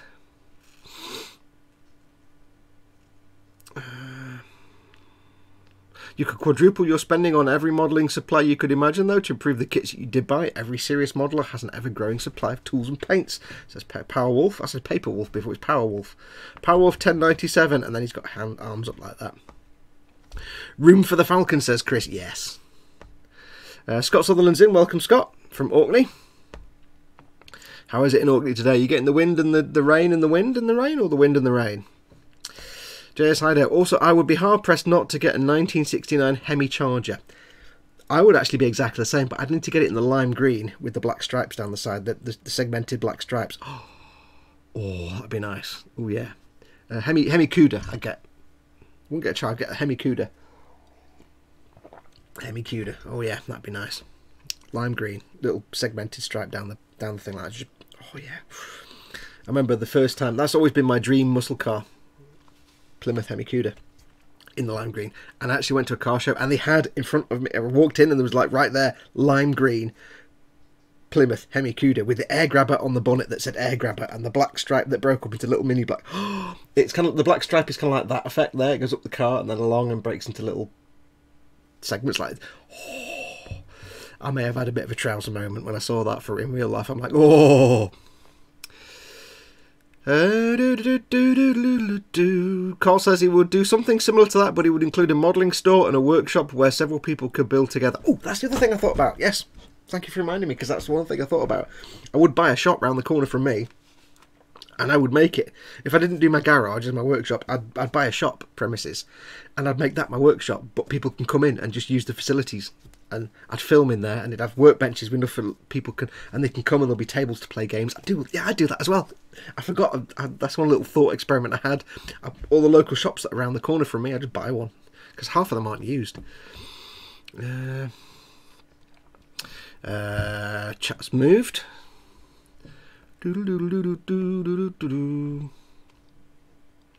Powerwolf says it's basically cockpit green, more or less, is what that colour is, with maybe a little more grey in it. It's as close as I could get to, if you want a really nice interior green colour, I haven't got any here, but there is an Ammo by Mig colour called APC Interior Green, and it's basically that colour. It's quite light, but then you give it some green shade. You can either go over it with some Athonian Camo shade, or just Agrax Earthshade to darken it down, and it kind of gives you that. But I went to use Citadel paints for this because I couldn't find my APC Interior Green, so I just used, I think it was Skarsnik Green. But yeah, it's that kind of zinc chromate green. Because I didn't know this, but when you see like green cockpit interiors, it's not actually painted green. It's not painted at all. It's just coated in zinc chromate, which is a corrosion inhibitor. And they don't bother painting it because it's a nice green colour. So I go for that on the interiors.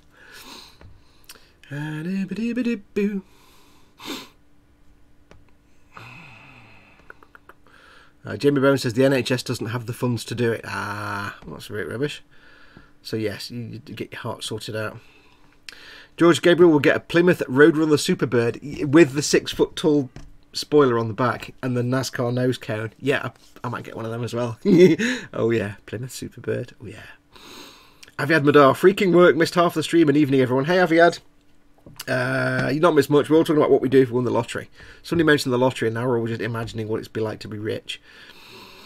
JS Hido says the black strobe stripe and sublime green makes a great looking Cuda. Oh yeah, stick the air grabber on the front as well. Although the air grabber was strangely smaller than I expected. All seasons in one day here, Fox, says Scott Sutherland. So rain, sleet, snow, sun, puffins whizzing past the window. What was I going to do? There's something I was going to do. And that thing I was going to do was something. Vincent and Mr. Loath says Lancia Delta S4 Stradale, road legal but the engine tuned in full race spec and completely caged and a puncture proof lining in the gas tank obviously. Decent Merc C or E for the missus. What about Lancia Delta Stratos? Oh yeah. 1970s concept cars. Stickers, says George. Yes, we need to do some sticker giveaways. There you go. Right, so we're not doing a wheel of giveaways today, but we are doing sticker giveaways. Before we do, don't forget, of course, we are still doing the Stream Boss Battle. So if you'd like to be in the running for winning 200 or 300 quids of the Games Workshop stuff, do join in. All you need to do to knock Aviad Madar's health down, because he's with us now, he's joined in. Exactly, just like that. Oh, look at that. Aviad puts a health pack through. See, this is the thing. Aviad, if he does a tip or a super chat, he puts his health back up again by the same amount. So he's just given himself a nice £10 worth of health. Ooh, yeah, he's messing with you now. So he's put a little bit of health back. Now what you can do is, so you can do a super chat, which is the little dollar symbol at the bottom of the chat window. You can click on that, and that will put his health down a bit. You can do a tip through the tip jar, which is streamlabs.com/model making guru. That also will reduce his health down a little bit. And whoever gets him to 0, it's one of those times when it's like, it's a cumulative thing, when whoever gets him to 0 at some point will become the new stream boss, and you will win 200 to 300 quids worth of Games Workshop stuff. It's pretty much all the money you're putting through tips and super chats is going into a big bucket, and that bucket is the fund for you buying 200 or 300 quids worth of Games Workshop stuff. So cheeky little bugger, and he's just put some health back. He can put his health back by doing a tip or a super chat, so keep that in mind. Yeah, the game is on that. I couldn't do that when I was stream boss because there's no point me putting money into my own stream boss. But now he's the stream boss, he can do that. It can take a while. I think it took about a month and a half to get me off stream boss. So get playing. You got to be in it to win it. Remember, Aviad won 288 quids worth of. What did he got? He got the Renegade Knight set. He got an entire Kill Team pack. He got some tools, and he got an extra pack of cards for Kill Team. And he's still making them. So there you go. So getting it to win it. Right, let's do some stickers. So, right, let me switch to email on my iPad of iPads. Doodle doodle doodle doo doo. Right. So we have 3 stickers today. We have a Model Making Guru sticker, one of Dad's Scaly Models stickers, and one of Chris's Gross Models stickers. Yeah, I think there's the last of each. I've got a couple of these, I think, and this is the last big. I've got a couple of little tiny Scaly Models, one's not a big one. Right, now I think some of you have sent me some questions. Let's have a look. Yes, we have got 2 questions. I think. Oh no, we got 3. Okay. Right, let me just see what these questions are.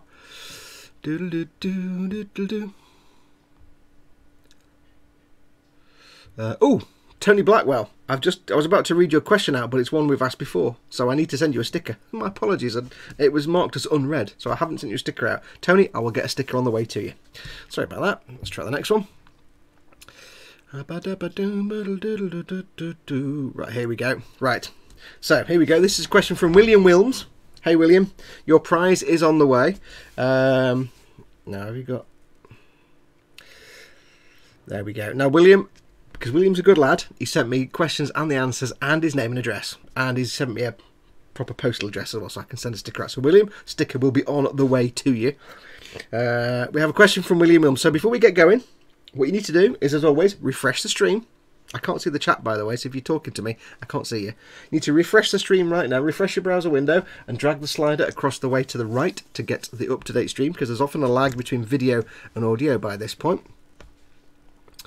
Right, so... Tony Blackwell says, no worries, I don't need a sticker. As long as you're sure, mate. Because I just realised I didn't mark the email should be marked as read, so I know to send you a sticker, and I totally didn't do that. My apologies. Right, so are we all ready? Is everybody refreshed and drag the slider across?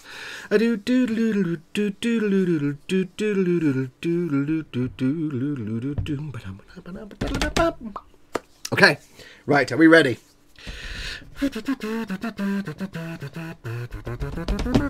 We're ready, right, here we go. Here's the first question. I need to get the chat up. Here is the first question.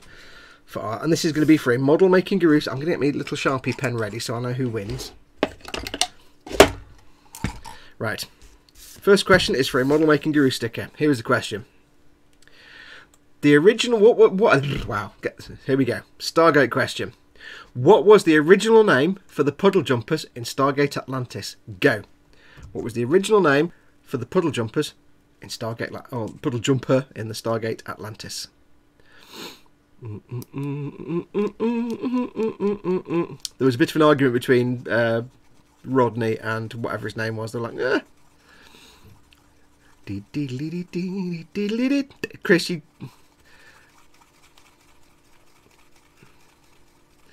can't win one of your own stickers. Well, you can win one of your own stickers if you really want, Chris.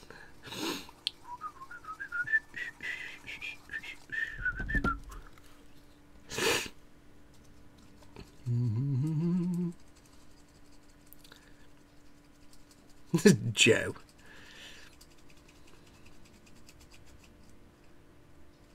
Alright, and there we go. Chris the Pyro is the first one to say Gateship. Gateship will do. It was Gateship 1, but I'll take Gateship, that's fine.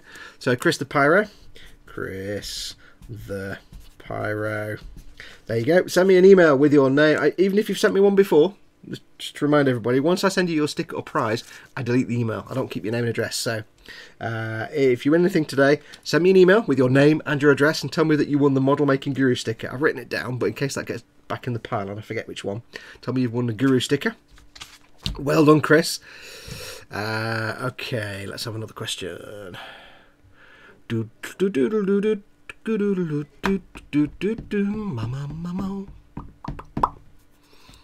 Okay, right. We have a question from Isaac Ing.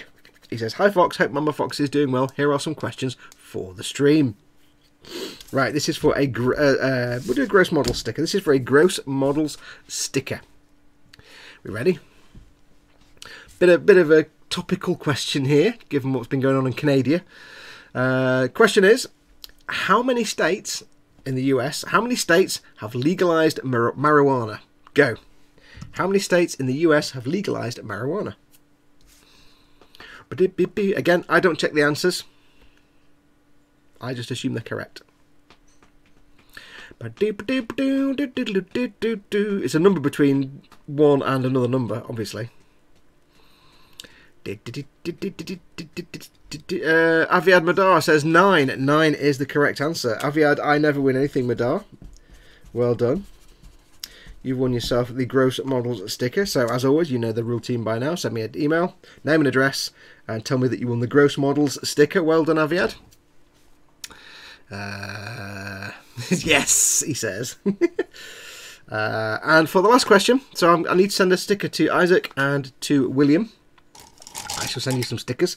For the last question, will be for the Scaly Models, Dad's channel. Dad, you need to start making some content for your channel, dude. Start making some content. Get some videos going. I'm pimping your channel for you. You need to put stuff on it. So we're going to do a typical write a number on the back of my hand question for this one. And I'm going to ask for a number between 490 and 500. Go. A number between 490 and 500. I do doodle doodle. Carl says, yes, Mike, content. Oh, hang on. Straight in. Osric 9000 says 498. Bam, bam, bam, bam. There you go. Well done, Osric. You know what to do. Send me an email with your name and your address and tell me that you won the Scaly Model sticker. I like that sticker. It's quite nice. That's simple. Simple designs are the best. So well done. Those three will go out to you guys. Well done to all who took who won. Thank you to all who took part. Always fun to do the sticker giveaways. Mike Mountain says, okay. Yeah, come on, Dad. You're making all these Warhamster kits now. You need to film them. Do it. You've got the kit. You know the shit. Get on with it. That's all rhymed. I'm a poet and I know it. Woohoo! Right, so that's that. We're not going to do a wheel of giveaways this week. Like I said, if you missed it earlier on, we're going to do it every other week now. I'm going to start next week for the wheel of giveaways. Still got a big ton of prizes to give away. All the prizes from the last few weeks have now gone out. So if you've been waiting for a prize or a sticker, apart from Tony, who I forgot to send a sticker, if you've been waiting for a prize or a sticker, they're on their way. Now, there was someone who I think may have been due for about 4 or 5 stickers, and I've sent you a whole bunch, but I don't know if I sent you all the right ones, because he didn't say in your email which ones you needed, so I sent you a mess of them. So I think there's one of you, I can't remember who it was now, who might have like a handful of stickers in an envelope, but they might not be the right ones. Let me know, I'll send you the right ones if necessary. Now, what I need to do is I need to go for a great big wee before we carry on. So I'm going to go for a quick great big wee. Hang on, I need to make a little thing for you. I need a little please wait card. I haven't got a bit of paper. I'll tell you what I'll do. I will.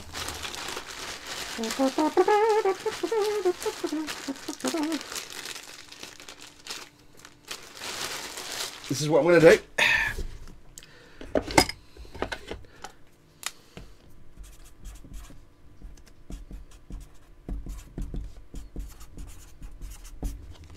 There you go. Wee time. Be right back. And then somebody one day will win that sticker. I'm back in a moment.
And I am returned. There we go. Who's booing me? What are you booing me for? Not yet. Boo. We should all hide. Leaving to play Nintendo. How shameful. I see what you did there, Alex. Right. Let's crack on. Now, says Gross Models. I don't know what you're doing. Right. What's next? Let us do some green painty, I think. We shall do some... I think I shall do some... Damn it, too slow, says Chris. Boo! Oh, says George. They're all... Oh, I see. They're all going to go boo when they come out, but it doesn't work on soundless chat, really. Right, so the original was Scarsnick Green with Agrax Earthshade. So what I shall do is I shall go for some Nurgling Green, which is nice bright. I've got to do the same in here as well. You might see it better on there, to be honest. Should we do some Scarsnick Green? No, I'll just do straight Nurgling Green.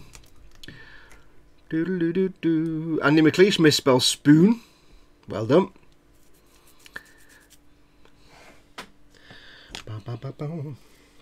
Right, need more tissue. Where's my tissue for dry brushing? A lot of dry brushing this episode. I think you're all trying to pretend that you disappeared, aren't you? But it doesn't really work when it's just chat. Spoons. Right. Nurgling Green. Nurgling.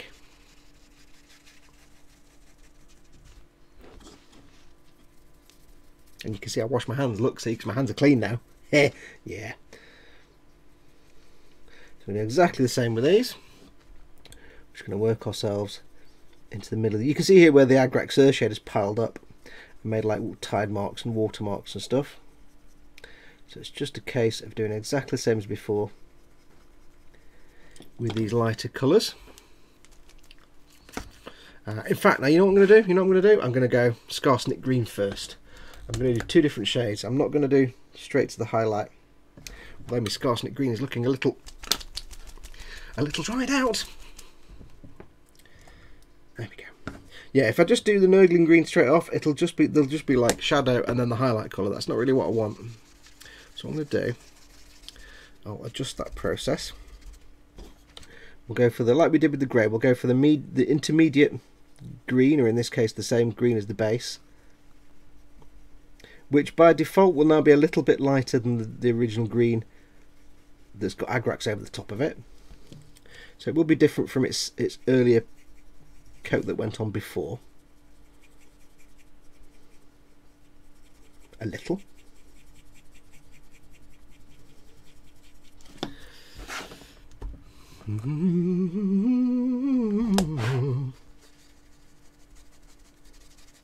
And then we'll have the Scarsnick Green as the not Scarsnick Green, the Nurgling Green as the little highlight colour.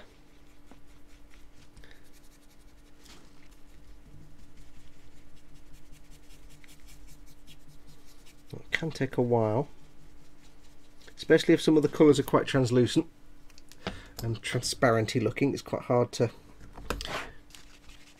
get good coverage sometimes, so it might take a little while, but hey, we know these things take a while. Man, I'm still just thinking about winning the lottery. It's not good, is it? Yeah, I'll be thinking about that all day now.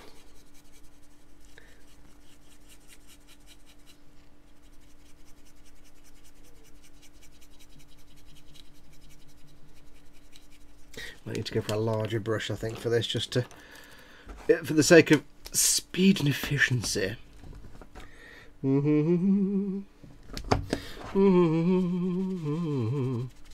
one thing I've learned as well, when you're doing anything like this, like any kind of like building up shades and highlights and stuff, is it's very easy to become attached to, say, the initial base colour with a shade on top. So like this Scarsnick Green with the Agrax Earthshade on top, your mind associates that then as the colour you wanted.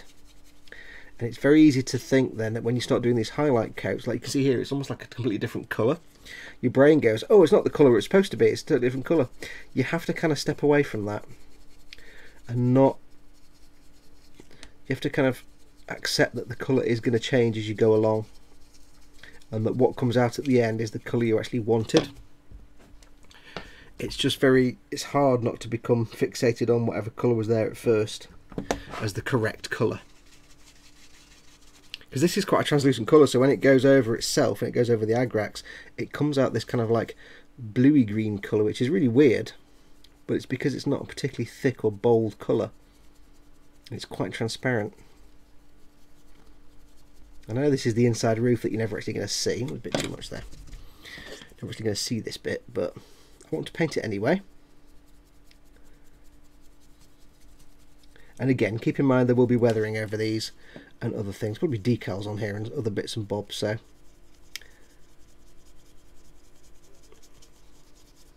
It's not the end of the world. But yeah, don't get too attached to any particular colour because it will change as you go along and do more weathering and more fading and blending. But that can put people off sometimes. Think, oh yeah, but it looked great, and now I've done this bit and it looks terrible. It doesn't. It still looks good. It's just different to the way it looked a moment ago. But you've got used to seeing, because it's been sat around for a couple of weeks, I've got used to seeing it looking like this. And I've got to get used to looking like this.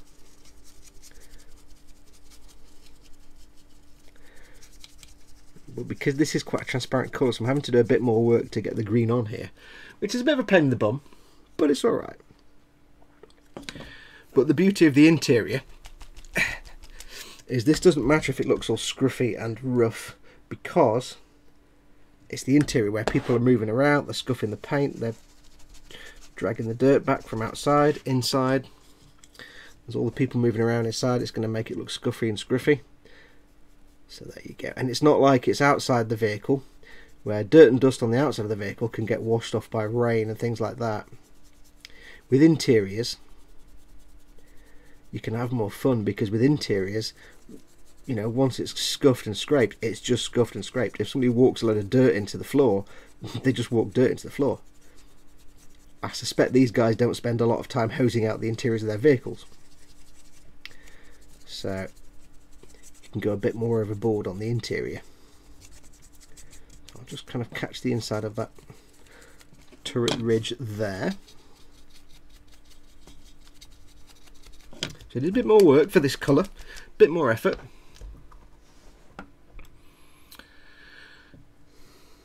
But it'll come out good.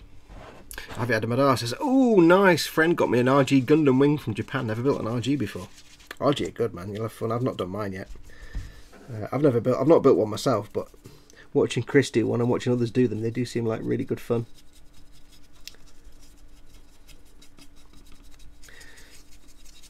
Yeah, so you can see here I'm not being quite as delicate as I was with the exterior colours to get this green effect here. I'm using lots more wide brushy effect, movements, a bit more pressure, and it's purely because this green colour is a lot more transparent than the greys I used on the outside, so I'm having to put a bit more effort in to get a good effect.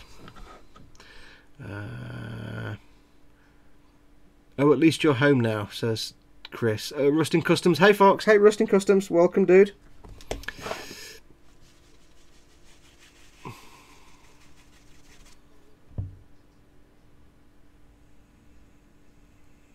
Somebody's come in. Oh, Andy McLeish. I've got to shoot, folks. Thanks for the company and catch you all soon, probably tomorrow night. Hey, Carl. Thanks very much for coming in, dude. Yeah, see you tomorrow. Have a good mate. Mike Mountain says, ahem. Well, am I missing something? Have I missed something? Have I dropped a testicle somewhere? Have I done something wrong? For Dad to say, ahem. Yes, I'm being a bit more scrubby and a bit more intense on the interior here, just because I think it's because it's two reasons. Like I say, one about the whole idea of it's a more translucent, transparent colour, so I've got to put more on to get more of a green shade, and also the Agrax Earth shade on the green is a bigger contrast than Null Oil on a dark grey. So I've got a lot more work to put in to get a similar sort of faded effect. And again, because it's transparent, it doesn't really help. I'm not worried about these light fittings yet. They'll be painted later, so I don't care about getting paint on those. So I can afford to be a bit more slapdash with the interior here. If it was a nice opaque colour like the greys are, then I'd have to... Zadster's in. Afternoon, dude. Welcome, Zadster. Yeah, I'd have to be a lot more careful and take my time, a lot more, be more subtle. Use a much smaller brush, because this is a kind of transparency colour. It doesn't really matter so much. But you can see the difference between that bit and that bit here, and I've already gone over these bits now, and they're still not the same colour as this bit. So it's taken a couple of goes, because this green is quite transparent, which is a boon and a blessing. I mean, a boon and a burden, or whatever. It's good and bad. It's a pain in the bum and also a bit of a favour, a handy favour at the same time.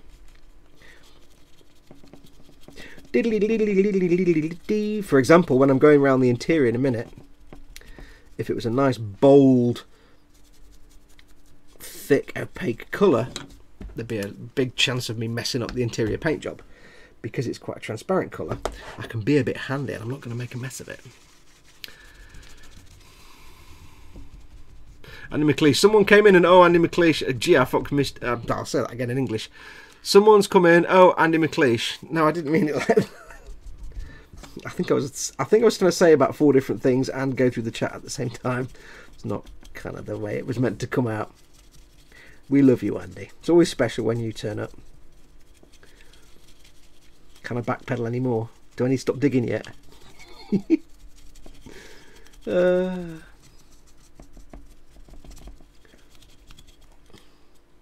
It's hard to do telly, presenting telly stuff, because you have to think carefully about what you're talking about, and then because you're thinking carefully about it, you fluff things because you're overthinking everything.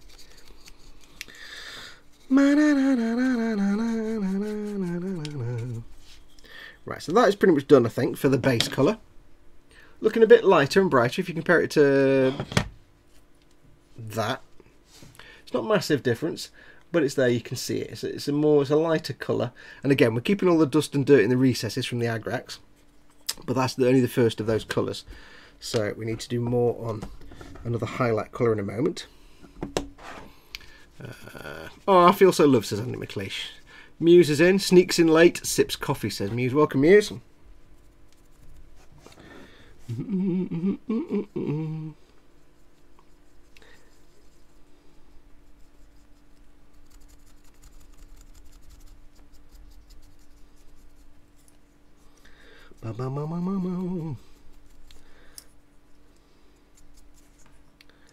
So just work in the middle there. Work it, baby. I can work in the middle. I can leave this bit round the edge quite scruffy looking with the agrax, because that's the bit there where it's going to collect all dirt and dust in my mind. So I'm quite happy with that. The edge there is grey, but I'm probably going to brush some metallics over that. So I'm not too fussed that I've got some of the green on that grey rim of the lid of the hatch, because that bit's the bit that goes in there and that would scrape off, so that's going to get a metallic dry brush later on. I'm not really going to focus anything on in here because you can hardly see it, but there'll be a figure in there. But it is green inside the turret there, where you can't quite see it because I'm holding it half shot. There is green inside the turret, so you'll see a little hint of green. Aviad Madar says, have you tried that Dreadnought game on Steam yet? Massive starship combat without all the boring parts like World in Tanks in Space. No, because I keep seeing it advertised on Facebook, and if I see a game advertised on Facebook, I'm not going to go anywhere near it. And it's also one of those things where it says, you have like a dumbass caption on it, and it's like, really? Because they're mostly rubbish. I'll tell you what I did do recently, though.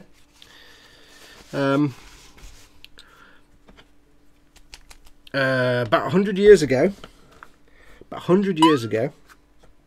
I downloaded Warframe on Xbox. I thought, I'll have a go, see what this is. And I seem to remember it was alright. It wasn't so bad. I was like, okay, yeah, I could play that. Played it for about 2 weeks. Maybe, well, actually, no, played it for about 10 hours, let's just be honest here. Played it for a few hours, for about a day or two. I quite enjoyed it. And then I kind of got distracted by other things and never went back to it. That was about, what, 2 years ago? Maybe a year ago? Anyway, I'm sat there the other day and I'm like, I was downloading something. I was downloading an update for Destiny, so I couldn't do anything else. So I thought, I'll just play some. I'll go back to Warframe. I've not played that for a while. However, because it's 2 years ago, everything's changed. I haven't got a clue what the hell I was doing or how you even played the game. So I start off and I'm in the cockpit of a spaceship. There's some menu options that I don't know what they are. I don't understand them. I have no understanding of what the hell the game was, what I'm supposed to do, what the point of it is, what kind of game it is, what the controls are. I basically couldn't remember anything. But because it wasn't starting from scratch, because it was like carrying on from wherever I left off 2 years ago, of course, there's no training, there's nothing, no menu options that tell me what the hell anything is. I'm just a dude in a ship with a load of menu options that make no sense whatsoever. I looked at the map with quests on it. I didn't even understand the map with quests on. It's like, I don't understand what. So I thought, okay, well, no problem. I'll just start again from scratch. I'll just start from zero. And then I found out you can't. it's tied to your Xbox Live account. So you can't just wipe your character and start from scratch. Like, you know, you might just load a new game. No, you don't get the option. You literally have one character and that's it. There's no option to restart. You can contact the developer and say, hey, can you restart me back to 0, please? And give them a reason, and they might do it for you. And I'm like, well, this sucks. It's like, I don't know what to do. I've got no way of learning what to do in the game. I don't remember the basics. I don't even remember the basics of the game. Like, how does anything work? It's not like a standard first-person shooter. I know I've got to run around and shoot things. I don't even know what's going on. So I was like, well, there's no way for me to actually start again. So I just deleted it. I was like, really? Goodbye then. Because I can't jump back into a game without knowing what the hell anything is. I had a look online, and there was nothing helpful online, because it's apparently changed so much over the years that nobody knows what's going on. So I'm like, oh well, I'll just delete it then. I thought that's a waste of a thing there. It's like, I've got no way to relearn how to play it. It's like if you played Elite Dangerous, it'd be like trying it'd be like loading up Elite Dangerous after 2 years and not remembering anything about the game, how you play it, what the controls are, what the point of the game is, what you can do in the game, anything. Imagine, or the story or anything, or even knowing necessarily what kind of game it is. You'd just be like, but not being able to start. So I was like, well, never mind, I won't play it then, and deleted it, and I will not reinstall it because there's no way for me to ever learn how to play it again. Is that the stock turret for the Taurox Fox, or is it a conversion? No, it's one of the options turrets with the cannon of something or other and the double bolter, but I can't remember what it's called. But yeah, you get a few variations, options. The one thing, if you're going to build a Taurox, by the way, I'll tell you now, there is an option that you won't know about because it doesn't tell you in the instructions.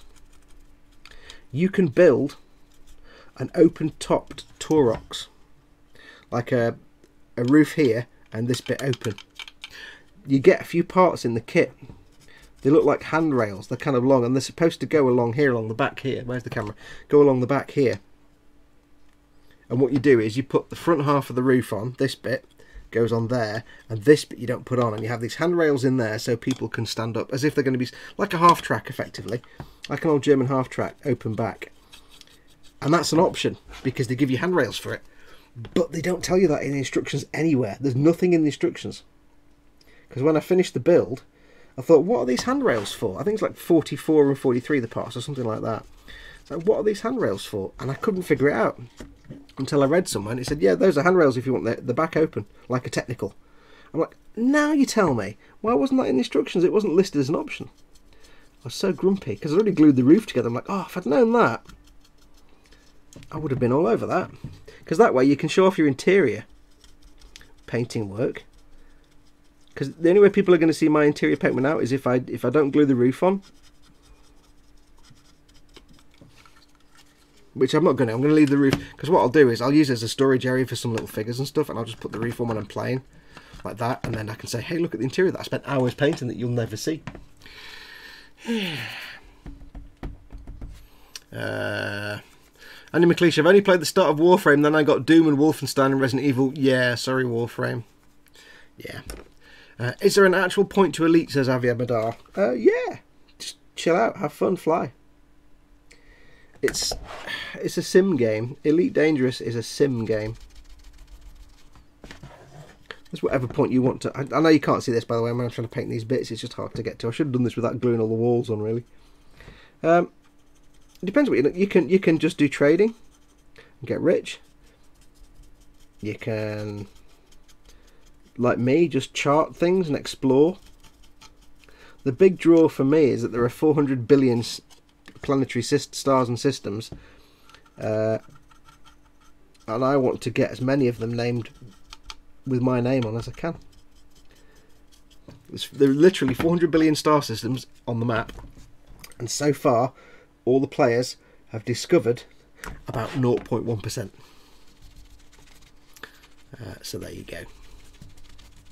I think I've got 300 or 400 with my name on at the moment, and I've not done a massive journey yet. So that's my thing. It's the fun of exploring, and I know there's nothing. It's not really exciting. They're all kind of very samey, but it's just fun knowing that my name's on these things. I just find it it's like a time sink game. It's, you know, I'm not really playing it to play it. I'm just playing it because it's an enjoyable, repetitive task to do. Gaz Vickers says, Elite Rocks, have you been to Beagle Point? No, I'm still down at the bottom. I'm out of the bubble. I've left the bubble. And I've been trundling around south of the bubble. I wandered down to the Heart and Soul Nebula. But I had to make a slight detour from there to, I think, the Bubble Nebula. To restock on some bits. I want to go to an asteroid base. And then I headed back towards the Jellyfish Nebula. I went to the Jellyfish Nebula. I've been down there, and now I'm wandering off now to the east of the Jellyfish Nebula to get... Well, I basically just found a black hole and set that as a marker. So I'm heading towards that, and then I realised later on I thought it might be a nice discovery, but then I realised somebody else had already discovered it. It's like, oh, because it's on with EDDB, and I'm like, oh, so hang on, that means somebody else has already discovered it. Never mind. But I'm heading towards that anyway, and then that takes me towards a nice field of neutron stars. So I'll get all those. That's a nice bit of money there for getting the neutron stars. Get all those logged and discovered, and then I just kind of float around I'll work my way around the galaxy, just looking for black holes and stuff, and get my name on. I'm basically just filtering my searches for what are they?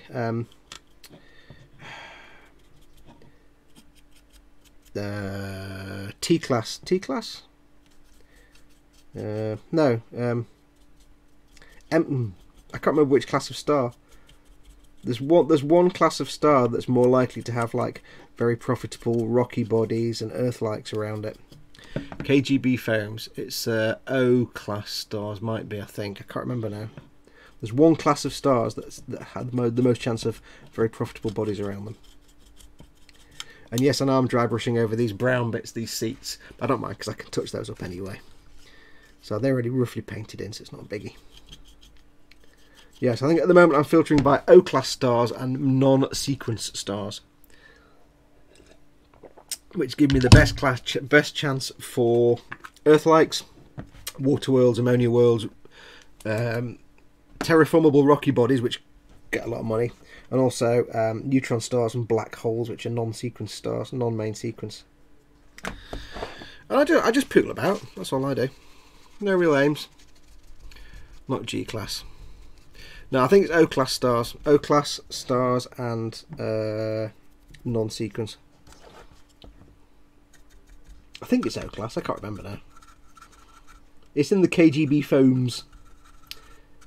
But like, you know, M class stars and O class stars and stuff, you kind of no, M and normal stars, things like that. You get there and it's always like 3 gas giants and a load of icy bodies, and it's like, oh, boring.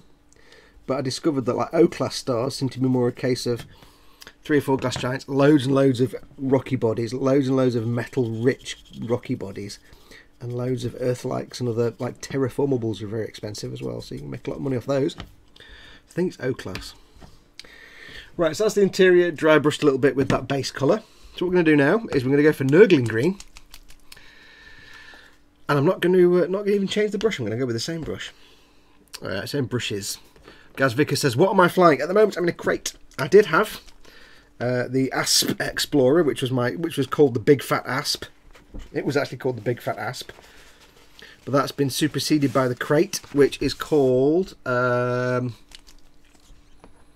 Cumberton's Funk. I called it Cumberton's Funk because my Cobra was called the Cobra Yashimaru. It actually had ahaha in the name. The Cobra was the Cobra Yashimaru.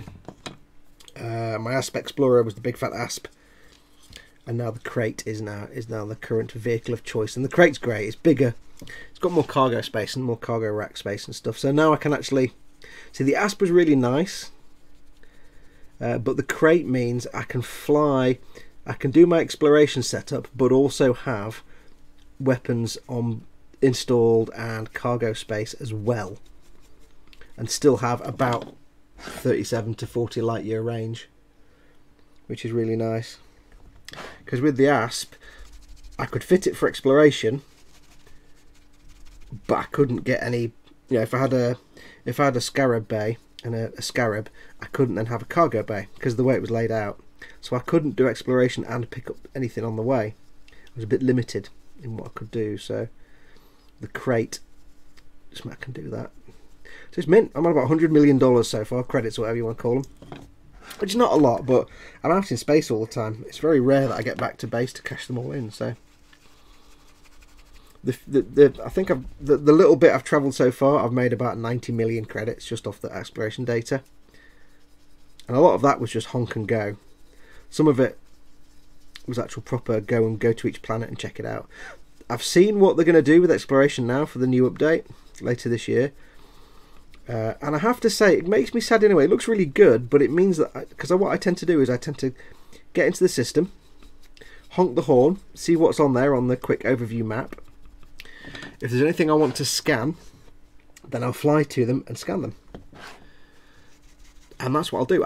It's the flying between the planets. It's basically sitting there, flying between the planets and listening to podcasts. That's my thing. That's why I like it. Because then that journey to another planet can take 5 or 10 minutes to a body in the system. So that's my jam at the minute. But now what it's going to be is go into a system, honk the horn, then you can do all your scanning from wherever you come in the star.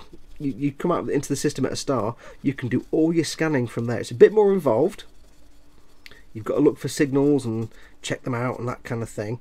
But you can basically do all your in-depth, profitable scanning from the star where you enter the system. And then the only reason you need to fly to a planet then is because you want to land on it, or go mine on it, or get a photograph. So it's gone from me flying all over the place and listening to podcasts. Now it's going to be a case of getting to a system, do all the scanning for 5 or 10 minutes, which is fine. And then the only reason I need to fly anywhere in a system is because I want to go and either extract some resources from a planet or take a photograph of an Earth-like world. So I'm like, it's a shame, because I'd like to be able to still do it the way I do it, but it won't be as profitable. But at least I get, hours and hours of flying around in systems time, but I won't get that anymore. So I'm like, oh, it'll still be fun. I'll still do it.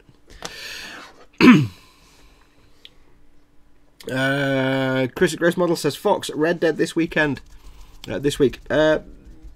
would love to, but not something I'm going to be spending money on right at the moment. I will get it, just not right now. I did make a terrible mistake and get the Forsaken thing for Destiny. So yes, Chris, I have Forsaken. We need to sort out a bit of a Destiny session at some point. Doodle doodle doodle doo. But yes, I want to get Red Dead, but it'll be a bit later on in the year. Not right now. If I hadn't got the Forsaken thing, I probably could have done it. I thought about it. Dave is in, I think, because somebody mentioned him. Hi, JS. Sorry, she who votes was talking to me. There we go.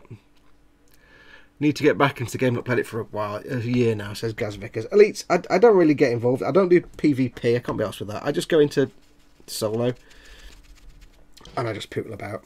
It's a nice. When you want a game that is just a time passing thing. That's all you want, really. That's all I want sometimes.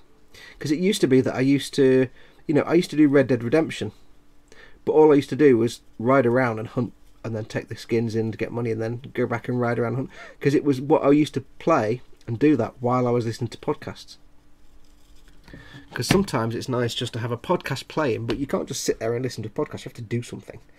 So having a game to play that you can just pootle about in like that, it's great. That's what Elite is for me at the moment. It's a pootling about while I'm listening to podcasts thing. And what you need to do, if you're looking for podcasts, you need to listen to the Infinite Monkey Cage for a start. You need to get on the RSS feed for that and download all of them, because it's very funny and very interesting. Infinite Monkey Cage, science. Also, The Skeptic's Guide to the Universe is a really good podcast. I went to the RSS feed and downloaded everything. And I checked my music file folder on the computer, and I loaded up my software, and I put up the list. And it was like, yeah, you now have 900 hours worth of podcast. And I'm like, wow. Because it's been going since like 2004 or something, 2005. There's 900 hours of The Skeptic's Guide to the Universe to listen to. That'll do me nicely, thank you very much. Apologies if I keep going out of shot, by the way. But it's a good podcast.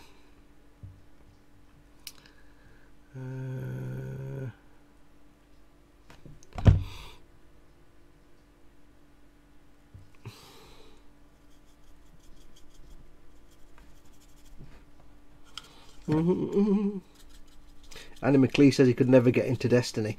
It's not a great game in terms of engaging, but it's kind of fun. Just the simple mechanics are kind of fun, the shooting and the running around. So although it's not like a Fallout game where the story will captivate you and you'll feel motivated to stay in the world because the world is fascinating, it's not that at all. In no way, shape or form is it that.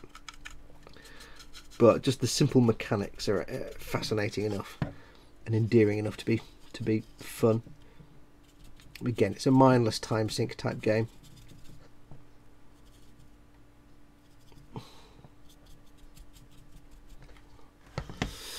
Now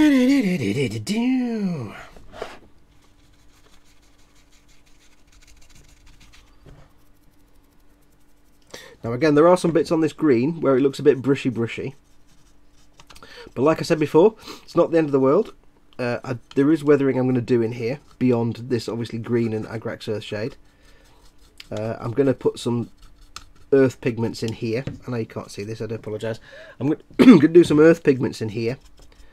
Again, just to suggest people coming in and out, and filthy grubby soldiers getting in and out and leaving dirt everywhere and dust and schmutz. So we'll be getting some earth powders in there. If you've seen me do this, if you see my video of the Stormwolf build, it's the same principle. Same kind of thing. So I'm not being too delicate and careful with the dry brushing in here. I don't need to be, because there's plenty of weathering to come.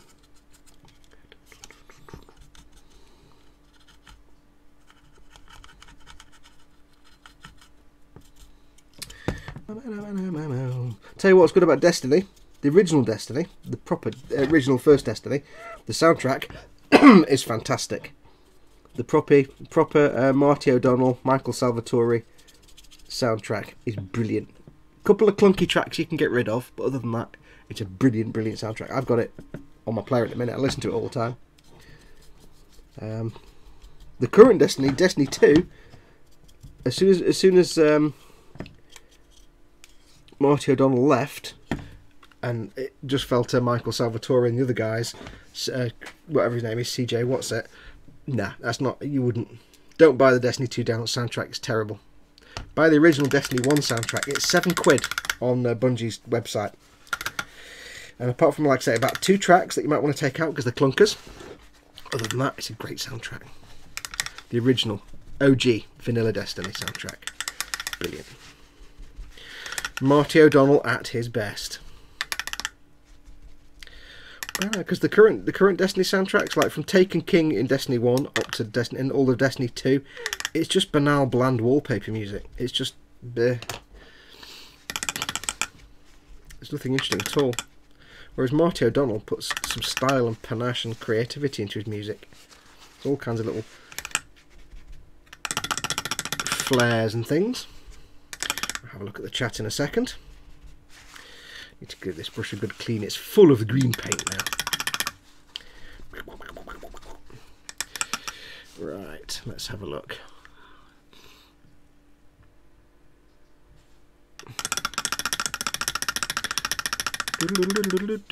Chris says we had the water main replaced this month, but it's leaking out the front of his house.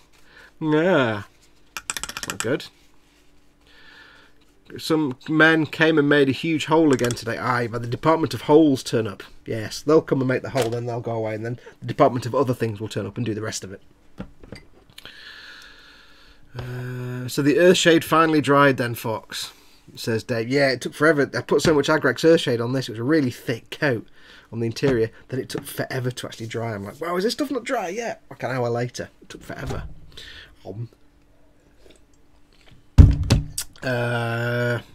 Right, got to go. Sort food out. Might catch you later for my Warhamster, says Gross Models. Yep, Chris, although I haven't totally authorised this in any way, shape or form, it's nothing to do with me, but it's his channel. On his channel, I think 8 o'clock, he's doing a kind of Warhammer Sundays late show, because he's doing his Drukari thing. So he's doing a live stream on his channel. So do go along. It's Gross Models on the YouTube, 8 o'clock tonight, 8 PM BST or GMT, whichever one it is right now. It's not an official Warhammer Sunday, but he's just kind of doing a follow-on thing because he's doing his Warhammers and it's Sunday. So do go and check it out. Dave says, Fox, put that 40k thing down and go and get the Night Haunts Lady Olinda, the Matriarch of Grief, as it's an amazing sculpt. It's not my thing, dude. Ghosty things. Not really into that. I said that we were talking about this earlier on when you weren't here because you had to do that work and stuff. There are some Age of Sigmar, sorry, banging the camera. There are some Age of Sigmar things I quite fancy. But it's more like the big, massive character models. The display pieces. The little ones I'm not really too fussed about. Paul Di Tommaso. Hey, Paul. He says, have I missed the giveaways? No, we didn't do them this week. We're going to change things up a little bit because it's costing me a fortune to send them out every week. I'm going to do them once every couple of weeks, so twice a month, once every 2 weeks. I'm going to do one next week, not this week. Just so I'm doing 2 a month, because I tend to pile them up to the end of the month, and I'm spending up to 100 quid every month sending all that big parcels, and they're getting to all the big packages now, like the big boxes, and they can cost me 30 or 40 quid to ship outside the UK, so it's getting a bit expensive for me to be shipping stuff out at the minute. So we're gonna do the Wheel of Giveaways every couple of weeks, starting next week. We've done the sticker giveaways, you missed those. I keep knocking the camera, it's my space helmet, sorry. Issue 7 just has the 2 shades, says Osric 9000. I haven't got issue 7 yet. Fox is also tired of running to the post office. No, I usually have to go once or twice a month anyway. But it's just the expense, especially when they're turning into big boxes now. And while I love to give stuff away, and trust me, I absolutely adore giving stuff away to you guys as prizes and giveaways and things. I do adore it, and it's brilliant. It's just costing me a fortune. Which money I haven't really got to spare, so it's kind of crippling me a little bit. So I'm going to drop it down just to every other week, because let's be honest, you shouldn't come here just to watch the stuff to get. I'll start that again. You shouldn't just come here to watch to win stuff. You should come here to watch because everybody who watches this is awesome, and you're all a good family. You're the MMG family. Use the channel shield thingy competition money for post and packing. Channel shield thingy competition money, says that. No, that's for the prizes for the shield thingy competition. That's self-funding. I can't afford to dip into that. Not claim it back on expenses, Fox, says Annie McLeish. No idea. I'd fill in my tax return every year as in basic possible way. I'm allergic to maths. I'll probably do it wrong every year. I don't know. I could probably claim it back as expenses, but I still have to have the money to start with. And like I was saying earlier on in this stream, I don't actually earn that much doing this. This is my income. I don't earn that much. If I was living on my own, I'd have to go and get a job because I couldn't afford to pay the bills and eat and do everything else. So I'm not in that situation. I don't live alone. So luckily, we can share expenses, so I can afford to do stuff. But what I earn doing this is not that much at the minute. Don't forget, you can support me on Patreon. Yeah, I hate doing that. But if you want to help out, you can. Patreon.com/modelmakingguru. I hate doing that. The thing is, this is how you can tell I'm English, because this is my job that I love and adore, and you guys pay me, you guys support me, you're my income, and you're the only source of income I have, and yet because I'm British, I'm uncomfortable asking for money. But it's my job. It's how I make money, but I'm still uncomfortable asking for it. That's how stupid as British are. It's like we'd be uncomfortable asking for water in a desert. You know what I mean? We're just rubbish sometimes. Right, so that's done. That's the green bit on the interior then. So looking a little bit brighter. Still a bit scruffy, but that's fine. We want it to be scruffy. There's some little bits I'll need to touch in later on. So I've got to redo the brown for the seats, because they've got some green on them now, but that's not a problem. Some of the little metallic bits I'll need to just touch up very quickly, but they've got other weathering to go on those anyway.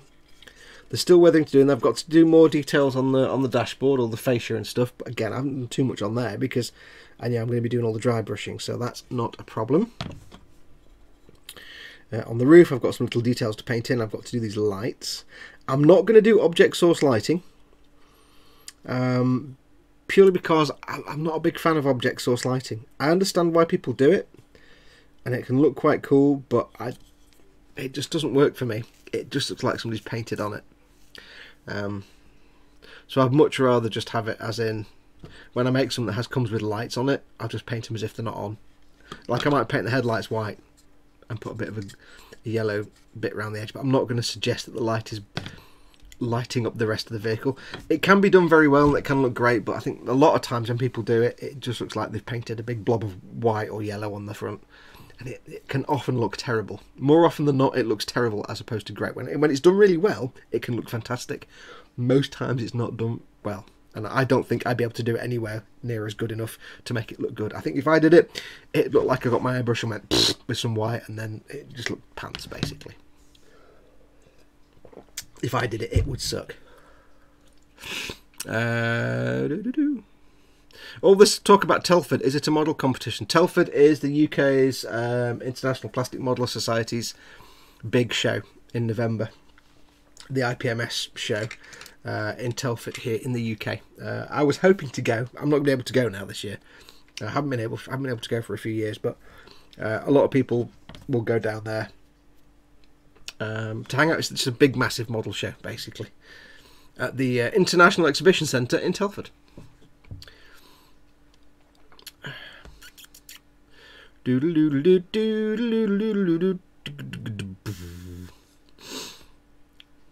I like seeing this technique. I need to go watch the video. The dry brushing, yes, it's just, I think it's the second video on my channel. Like if you go to the videos page, it's just called how to pre-shade without an airbrush, even though it's post-shading, not pre-shading. Mike Mountain, Dad says lots and lots of retailers. Yeah, it's a massive exhibition centre. And it's weird because every year I used to go to that exact exhibition centre a week before for wax stock when I was working in detailing. And then when I found out IPMS was like in the same place a week later, I'm like, oh man, I've been going there every year. I could just come back the week after. Aviad says, OSL is cool on certain things, but headlights and lamps look derpy. Yeah, I think the difficulty is that when a lot of people, when they do OSL, they'll just get a bright like yellow and they'll go and spray it, and it looks like a big ball of white paint. The trick with object source lighting is to paint it so it doesn't look like paint, but you're really painting the area around the light to look like the light is illuminated. So for example, you know, you might not paint the actual glowy part of the light, but you might paint the area around it in the green to suggest the light bouncing off the side. So imagine, turn out all the lights in the room and then just turn on one light and then just paint what you can see in the room. Your room is mostly black, but in some areas, if there's a dim, say, candlelight, there'll be some objects painted in shades of oranges and yellows. That's the proper true ideal of object source lighting, is you're not painting the actual glow of the light, you're painting the way everything looks in the glow of the light. A lot of people will just get a big spray of white and go, psh, there you go, it's the glow of a light bulb. And it's like, no, it's just, you've just sprayed white on it, or yellow, or whatever colour. So a lot of people tend to paint the light, where what they should be doing is painting how the light reflects off things. But I've never been able to get the hang of it, and whenever I've done it, it looks like ass. And a lot of people don't know how to do it, and don't do it right. More often than not, it just looks terrible. And so I just don't bother. I'd rather just have them turned off.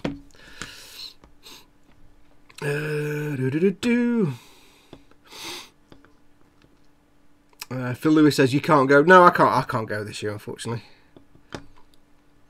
Aviad says if you want to do some crazy old school object source lighting, check out Victoria Lamb. Everything done with dry brush. I'm not seeing that.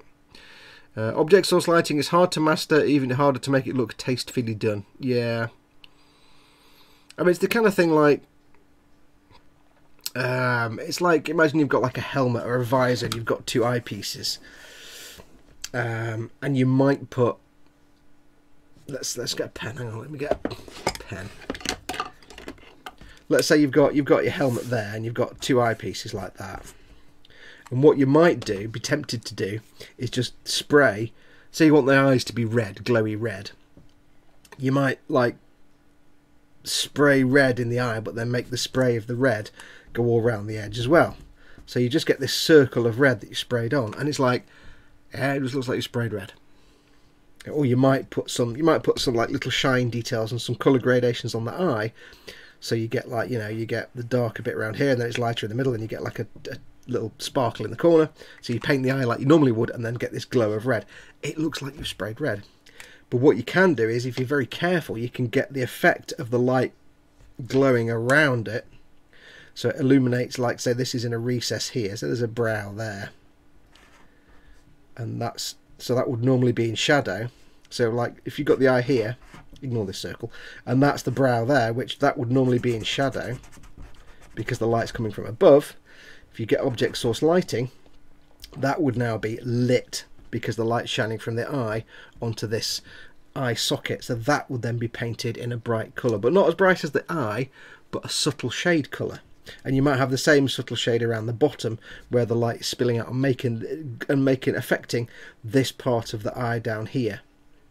So there's a mask there, so that little bit, but then when the cheek drops down it doesn't like that bit because that's a vertical surface. If you do it right and it's subtle, it can look brilliant, but if you just go with your airbrush and make a circle of red paint, it looks like gash, and it's very, very rare you'll see a good effort of it. So I just avoid it because I know I can't do it. It's just not worth it. It's Spider-Man with a black eye. Yeah. let's just finish drawing that, shall we? Give it some eyes. I don't even know what I'm drawing now. Shall I just draw some random nonsense? I don't know. Just draw some random nonsense. There you go. Floppy ears rather than pointy ears. There you go. Give him a patch around that eye.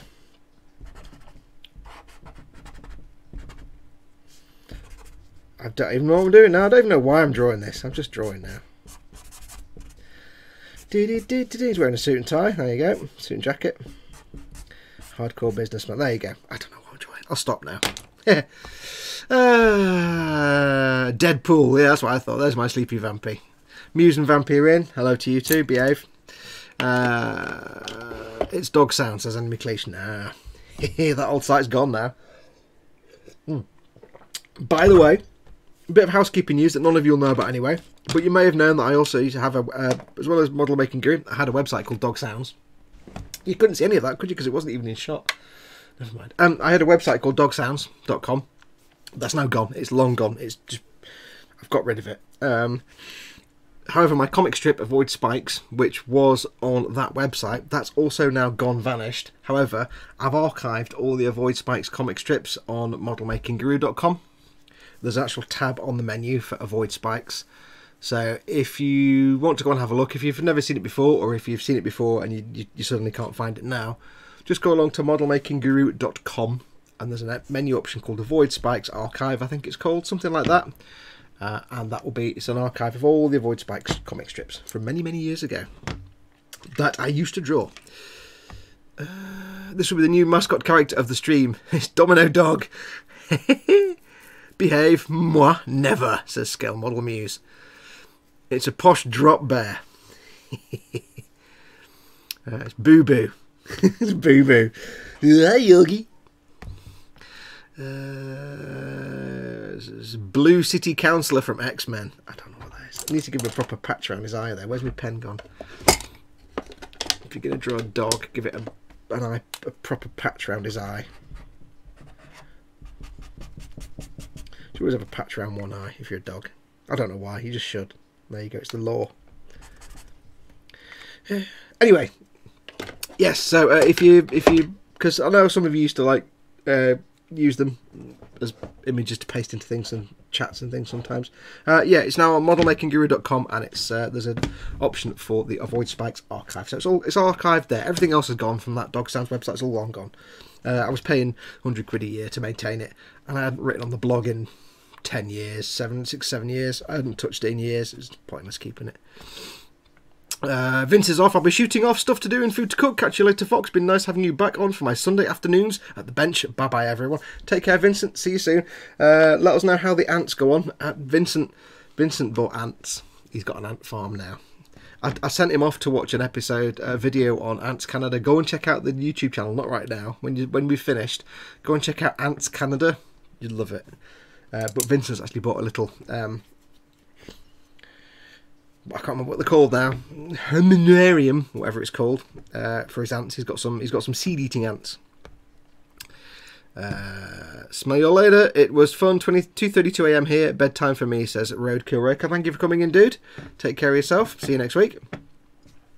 Terrarium. That's the word I'm looking for. Terrarium. Terrarium. Yes. So yeah, if you've never seen it, go and watch the videos on Ants Canada. It's a great channel. It's a really nice guy. And it makes me want ants, but I'm not going to get ants. Right, I've got, what can I do now? What's next? What's next?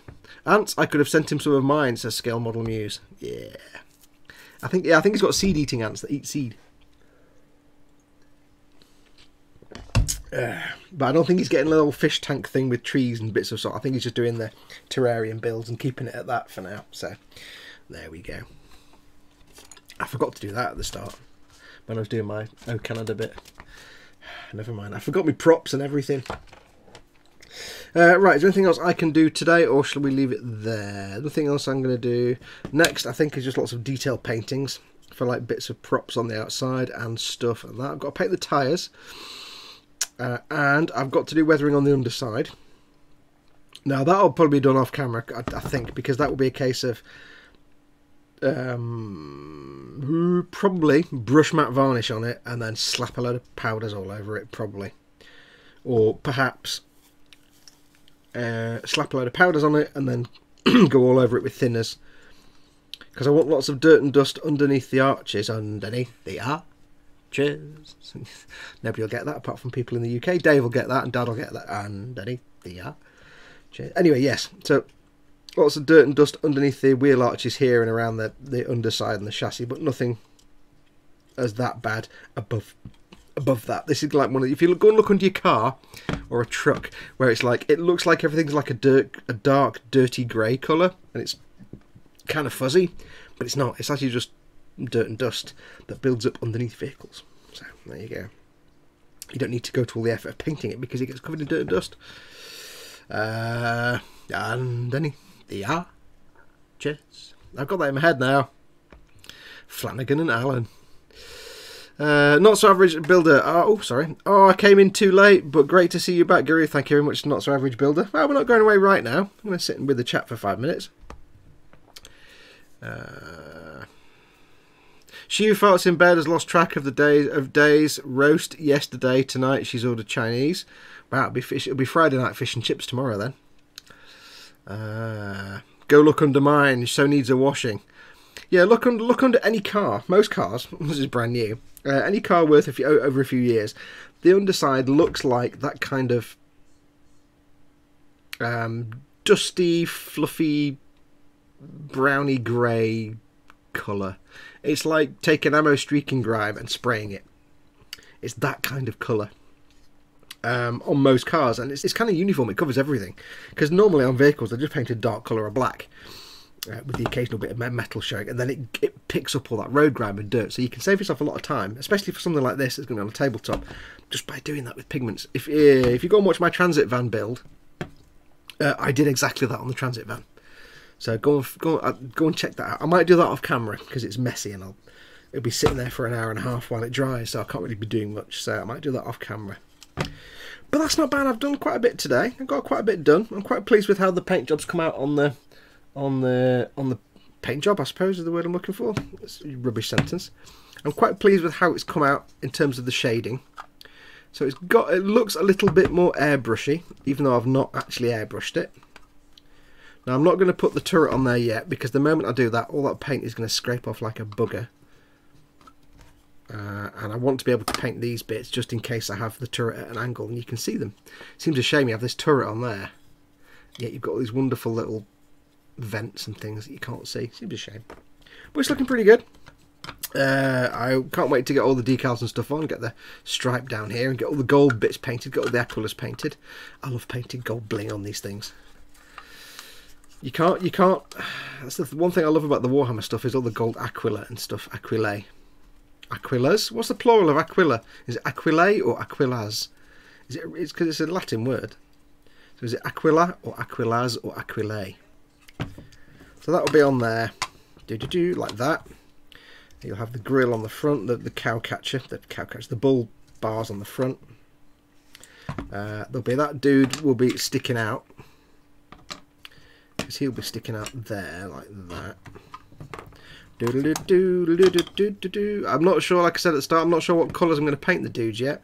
There might be reds. I might go for red armour for my scions. I'm not going to go for the traditional blue. I'm going to make them. He's going to stick out there in the turret. He'll have a turret over his head, obviously. Thusly, so he'll be sticking out, shooting the big gun. Yeah, in the same way that I've made my Space Marines kind of have similar green matching colours to the Zaku's.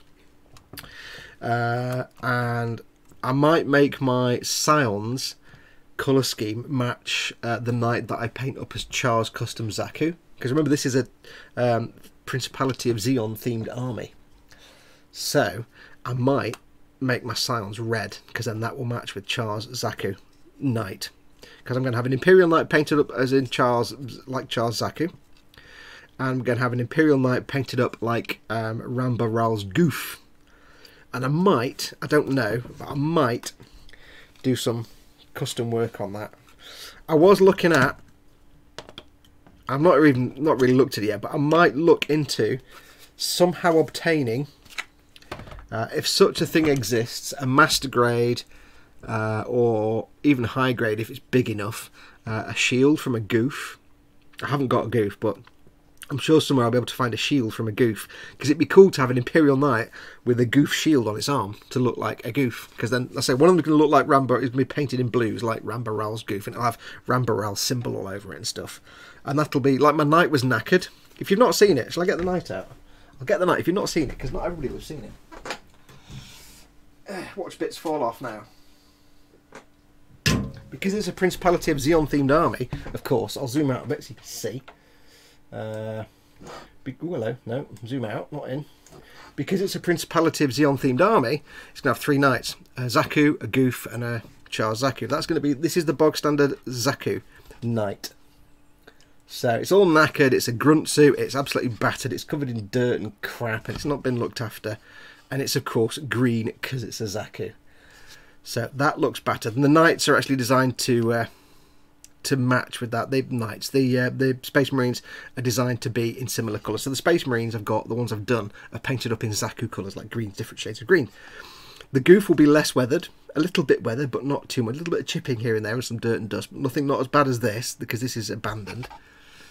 Well, this is, you know, this is just battered. And then Char's Zaku will be pretty much in pristine condition. It'll be nice and neat and shiny. It won't have this really dirty, filthy inner frame and stuff. Because it's Char's Zaku, it's got to look mint and neat and nice. So, there you go. So, yes. So, that's the plan. So, I might make the Scions match Char's Zaku. Maybe. We'll see. We'll see. We'll see. What's chat doing? Tommy says, bye, he's off to play Minecraft Survive. Bye, Tommy. Oh, bye, Tommy. See you soon, mate. Enjoy your Minecraft Survive. I have a car painting question. I'll save it for tomorrow night because it ties in with the giveaway. I've forgotten what the giveaway was, but go for it. Out of focus, Foxy. What is out of focus? Is this out of focus here? Because that's not held where the camera's set into focus, so I don't know. It might have been out of focus because it was also zoomed in a bit. There you go. It's all Fox's fault, says Scale Model Muse. Wait, what have I done? What have I done now? I'm slowly but surely getting addicted to this Warhammer stuff, so yeah, thanks for that, lol, says Not So Average Builder. I'm denying everything, me. Char needs a Valiant or Castellan. Yeah, unfortunately, what I did was I bought the Knight Renegade set with 2 knights in it. So I've got basically standard knights. This is the errant, I think. This is an errant. So it's got the slappy hand and the gun of some sort. I know. The other 2 will be based on the standard things. I had the choice of spending £120 for 2 knights in the Renegade set, or spending about 170 or 80 quid on 2 separate night Castellans, and I thought, no, I'm not going to do that. Or about the same on a standard night for the Goof and a Castellan for Chars. Excuse me. And I thought, no, I can't justify spending upwards of 170, 180 quid on 2 nights when I can get 2 nights for 120 quid. I couldn't afford it. So I've got 2 more. It's the Knights Renegade set, so it's 2 bog standard Knights, but I can. These are errant, so I'll do 2 of the next ones up. I can't remember what they are now. Warden and one of the other ones. But they'll look cool, don't worry. It would be good if it was a Valiant or a Castellan, but I haven't got that kind of money. Monday giveaway is a Golf GTI. Oh, yes, it is. That's right. Well, I'm off to keep up the awesome work, Guru. Off to work. Bye, everyone, says Not So Average Builder. In terms of the car questions, Adster, don't forget, of course, that when it comes to the E-Models live stream, neither Chris, me or Ted are particularly skilled or experienced in making shiny cars. So we might not, if it's a car painting question, we might not be able to answer the question for you. Doubtless somebody in the chat will be able to answer you. But to be honest, I would say is pop in the boom hut and put your question in there, because there definitely are car painters in there, and you won't have to be trying to read. If you put the question in the chat tomorrow night on the E-Models live stream and it's just a question in chat and we can't answer it, then you'll get the answer in chat, but it'll be really short and it'll be moving up all the time. So on the off chance that we won't have a clue, pop it in the boom hut. Go and ask in the boom hut. And I've just realised I've got to use this cutting mat and I've drawn that all over it. Oh, arse! I've got to use this for filming. Turn it over. Yeah, go and ask the question in the boom hut. Facebook.com/groups/model boom hut. Because somebody in there will be able to give you a long and detailed answer to whatever the question is, and you can take your time to read it. Let's have a look. Thanks for coming in, Not So Average Builder. See you again next time. Yes, it's a trim question, not the bodywork. Have you seen the Imperator Titan model for the new 40k Titan game? Yes, it's about that big. In fact, no, it's about this big. It's not to scale. It's not this scale. It's even smaller. It's smaller. It's bigger scale, so it's a smaller kit. In reality, it'd be about 2 foot tall, 3 foot tall, but it's not. It's about the size of a knight.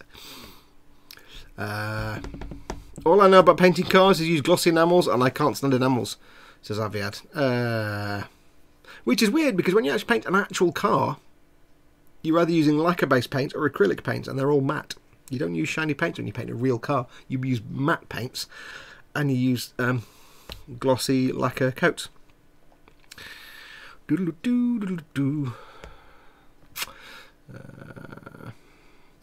I'm back. Problems with the Terry Pratchett site admin, says Tony. Good to see you back, dude.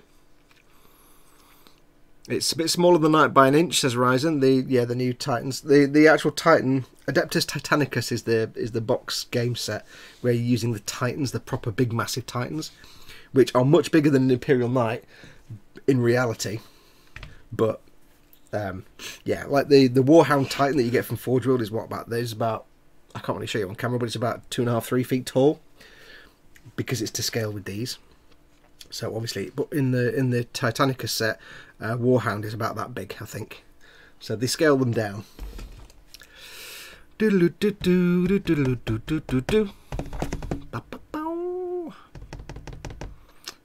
Doesn't have to be shiny unless you want it to. It's your artistic impressions to skill model muse. Well, if he's making a not weathered car, they tend to be shiny, unless it's an old vintage car, in which case they're kind of more satin. Sometimes. You can paint it matte and gloss varnish. Yep, that's how you paint real cars. Real car paints are matte, they're not shiny. If you go and paint a real car in a body shop, it's matte paint. My Fiesta was painted in. Had a lacquer coat of... Oh god, what was it called now? It's some Audi colour, it's a brown goldy Audi colour. Ipanema Brown. I had to think of the song Girl from Ipanema. It was painted in Ipanema Brown, which is an Audi colour. I think Audi? Might be. And then that was a lacquer paint. And then, believe it or not, we actually coated it in chipping fluid, normal Humbrol Mascol. We got like 5 bottles of this. This is my real car, my actual car. And we put paint chips all over it in Humbrol Mascol onto the lacquer paint, and then it was overpainted in Volkswagen Golf Gulf Blue, not golf, but Gulf, Gulf, Gulf Blue, which is a water-based acrylic paint. That was painted over. Then it was weathered and scraped. All the fluid was taken off, and it had some like Scotch-Brite scraping to make rust streaks. And then it was sealed in proper. I can't remember which one it was now. U-Pol lacquer clear coat. It was supposed to be a matte clear coat, but we didn't shake it enough, so half the car is normal shiny and half the car is matte. Literally down the middle. One side is matte, one side is shiny. Yeah, I haven't washed it in about 3 years just to make sure it all looks matte. So yeah, but they're both matte. I mean, Ipanema Brown's got maybe a slight twinge to it because it's a metallic, slightly metallic paint, so it's not quite matte, but it's not designed to be a shiny paint. Car paints aren't necessarily shiny. It's the lacquer clear coat on top that gives you a deep shine to paints. Let's have a look. The models look nice. I can actually afford a Warhound Titan at that size. Yeah. The Warhound is a really cute model, about the size of an older Dreadnought, and you get two. Yeah, for the Adeptus Titanicus. I'd be tempted to get some of the Adeptus Titanicus models just to have them, because they are mint models. Like a Titan that kind of size looks kind of sweet, and a Warhound about that big. The beauty is that Imperial Knights, if you buy in that Titanicus set, an Imperial Knight comes out about the size of a Space Marine, because they come on standard Space Marine bases. So if I remember rightly, when you get the Titanicus set, you get a Titan that's about this big, and you get an Imperial Knight, one of these, who's about that big. On one of those bits. They're dead cute, so I might get one of them. I might get some of those. I don't know. Yeah, I've just realised I use this for filming. I've just drawn that all over it. But if I turn this over, I'm going to get all the schmutz from this side of the mat on my nice clean cutting mat. I've just shot myself in the foot now, haven't I? It's all your fault. It's all your fault for making me draw my mat. Arse. I'll see if I can clean that off. Arse. Anyway, I think we are done. George Gabriel says, alright folks, American football is about to start. See you all tomorrow. See you tomorrow, dude. Thanks for coming in. Sign it and auction it off. Nobody's going to pay for it. A fiver. It cost me more to ship it. Yeah, I think that'll do us for today. Let me just put this back in the cupboard. Putting it in the display cabinet. I also discovered, to my horror, because I've made that Imperial Knights that the torso is attached permanently to the legs and you can't take them apart. If I want to take it to a game, I'm going to have to buy like an entire skirmish case just for the knight, because the base is so big that you can't have like 2 layers of foam. You have to have like 1 layer of foam. I have to buy a case just for my knight. Arse. Upload a pic of the workspace first, Foxy. What? Enjoy the hand egg thingy. Only way you'll get off is with fire, says Scale Model Vamp. Oh, I see. If the only way I'll get it off is with fire, take a picture of the workspace first. Yeah. I'll try and get it off with some IPA. It might come off. It's not a problem. It just looks a bit dumb when I'm trying to do a video how to paint something. Got this guy in the middle of the screen looking at the viewer. I'd be like, yeah. Oops. Right, I'm just going to put them back in there. I think that's going to do us for today, though, to be honest. Hey, Smooth. Smooth's just come in, just as we're about to go home. Sorry, dude. Buy a pet carrier for it, yeah. But, yeah, I think when I do my other 2 nights, I might obviously try and just magnetise the waist so I can take them apart. Because then that way I can then fit them into a case of some sort. Somehow. But yeah, I think that's going to do us for today. I think there's not much more I can do now that I can do within 5 or 10 minutes. So that's not bad. It came out alright. I'm quite happy with the paint job on there. That's pretty mint. It's got a lot. I've still got a lot of work to do on it. Got a lot of stuff to do. I've got to paint all the details and things on there yet. That's just the base colour down. We're going to be painting the grille on the front in silvers. We're going to be doing lots of work on the bull bars at the front. Got to figure out the colours for the wheels, the tyres. But yeah, we'll have some fun with that.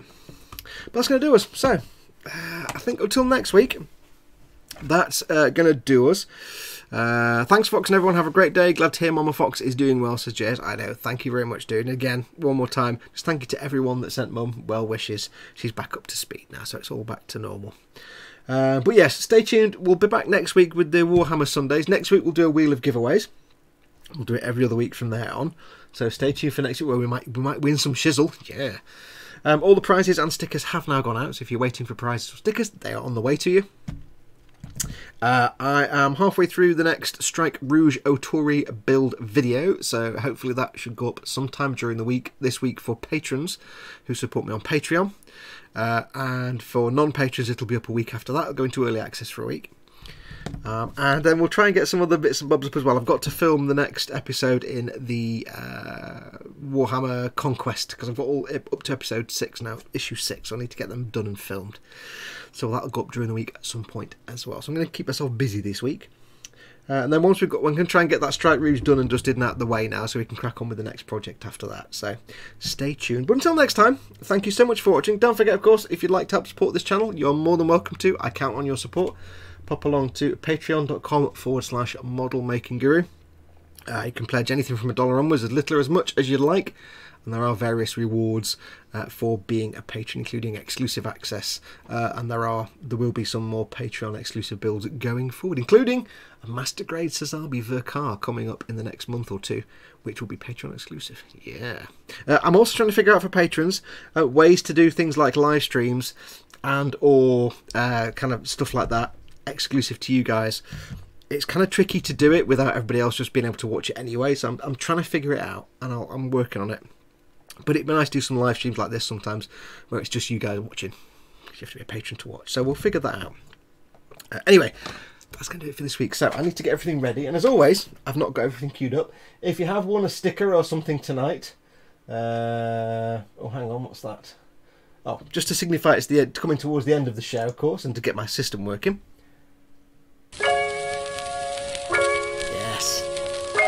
I think what I might start doing is saying, like, that means, okay, that's the end of the show, you know what the music means. It gets my sound system working so you don't lose half of them.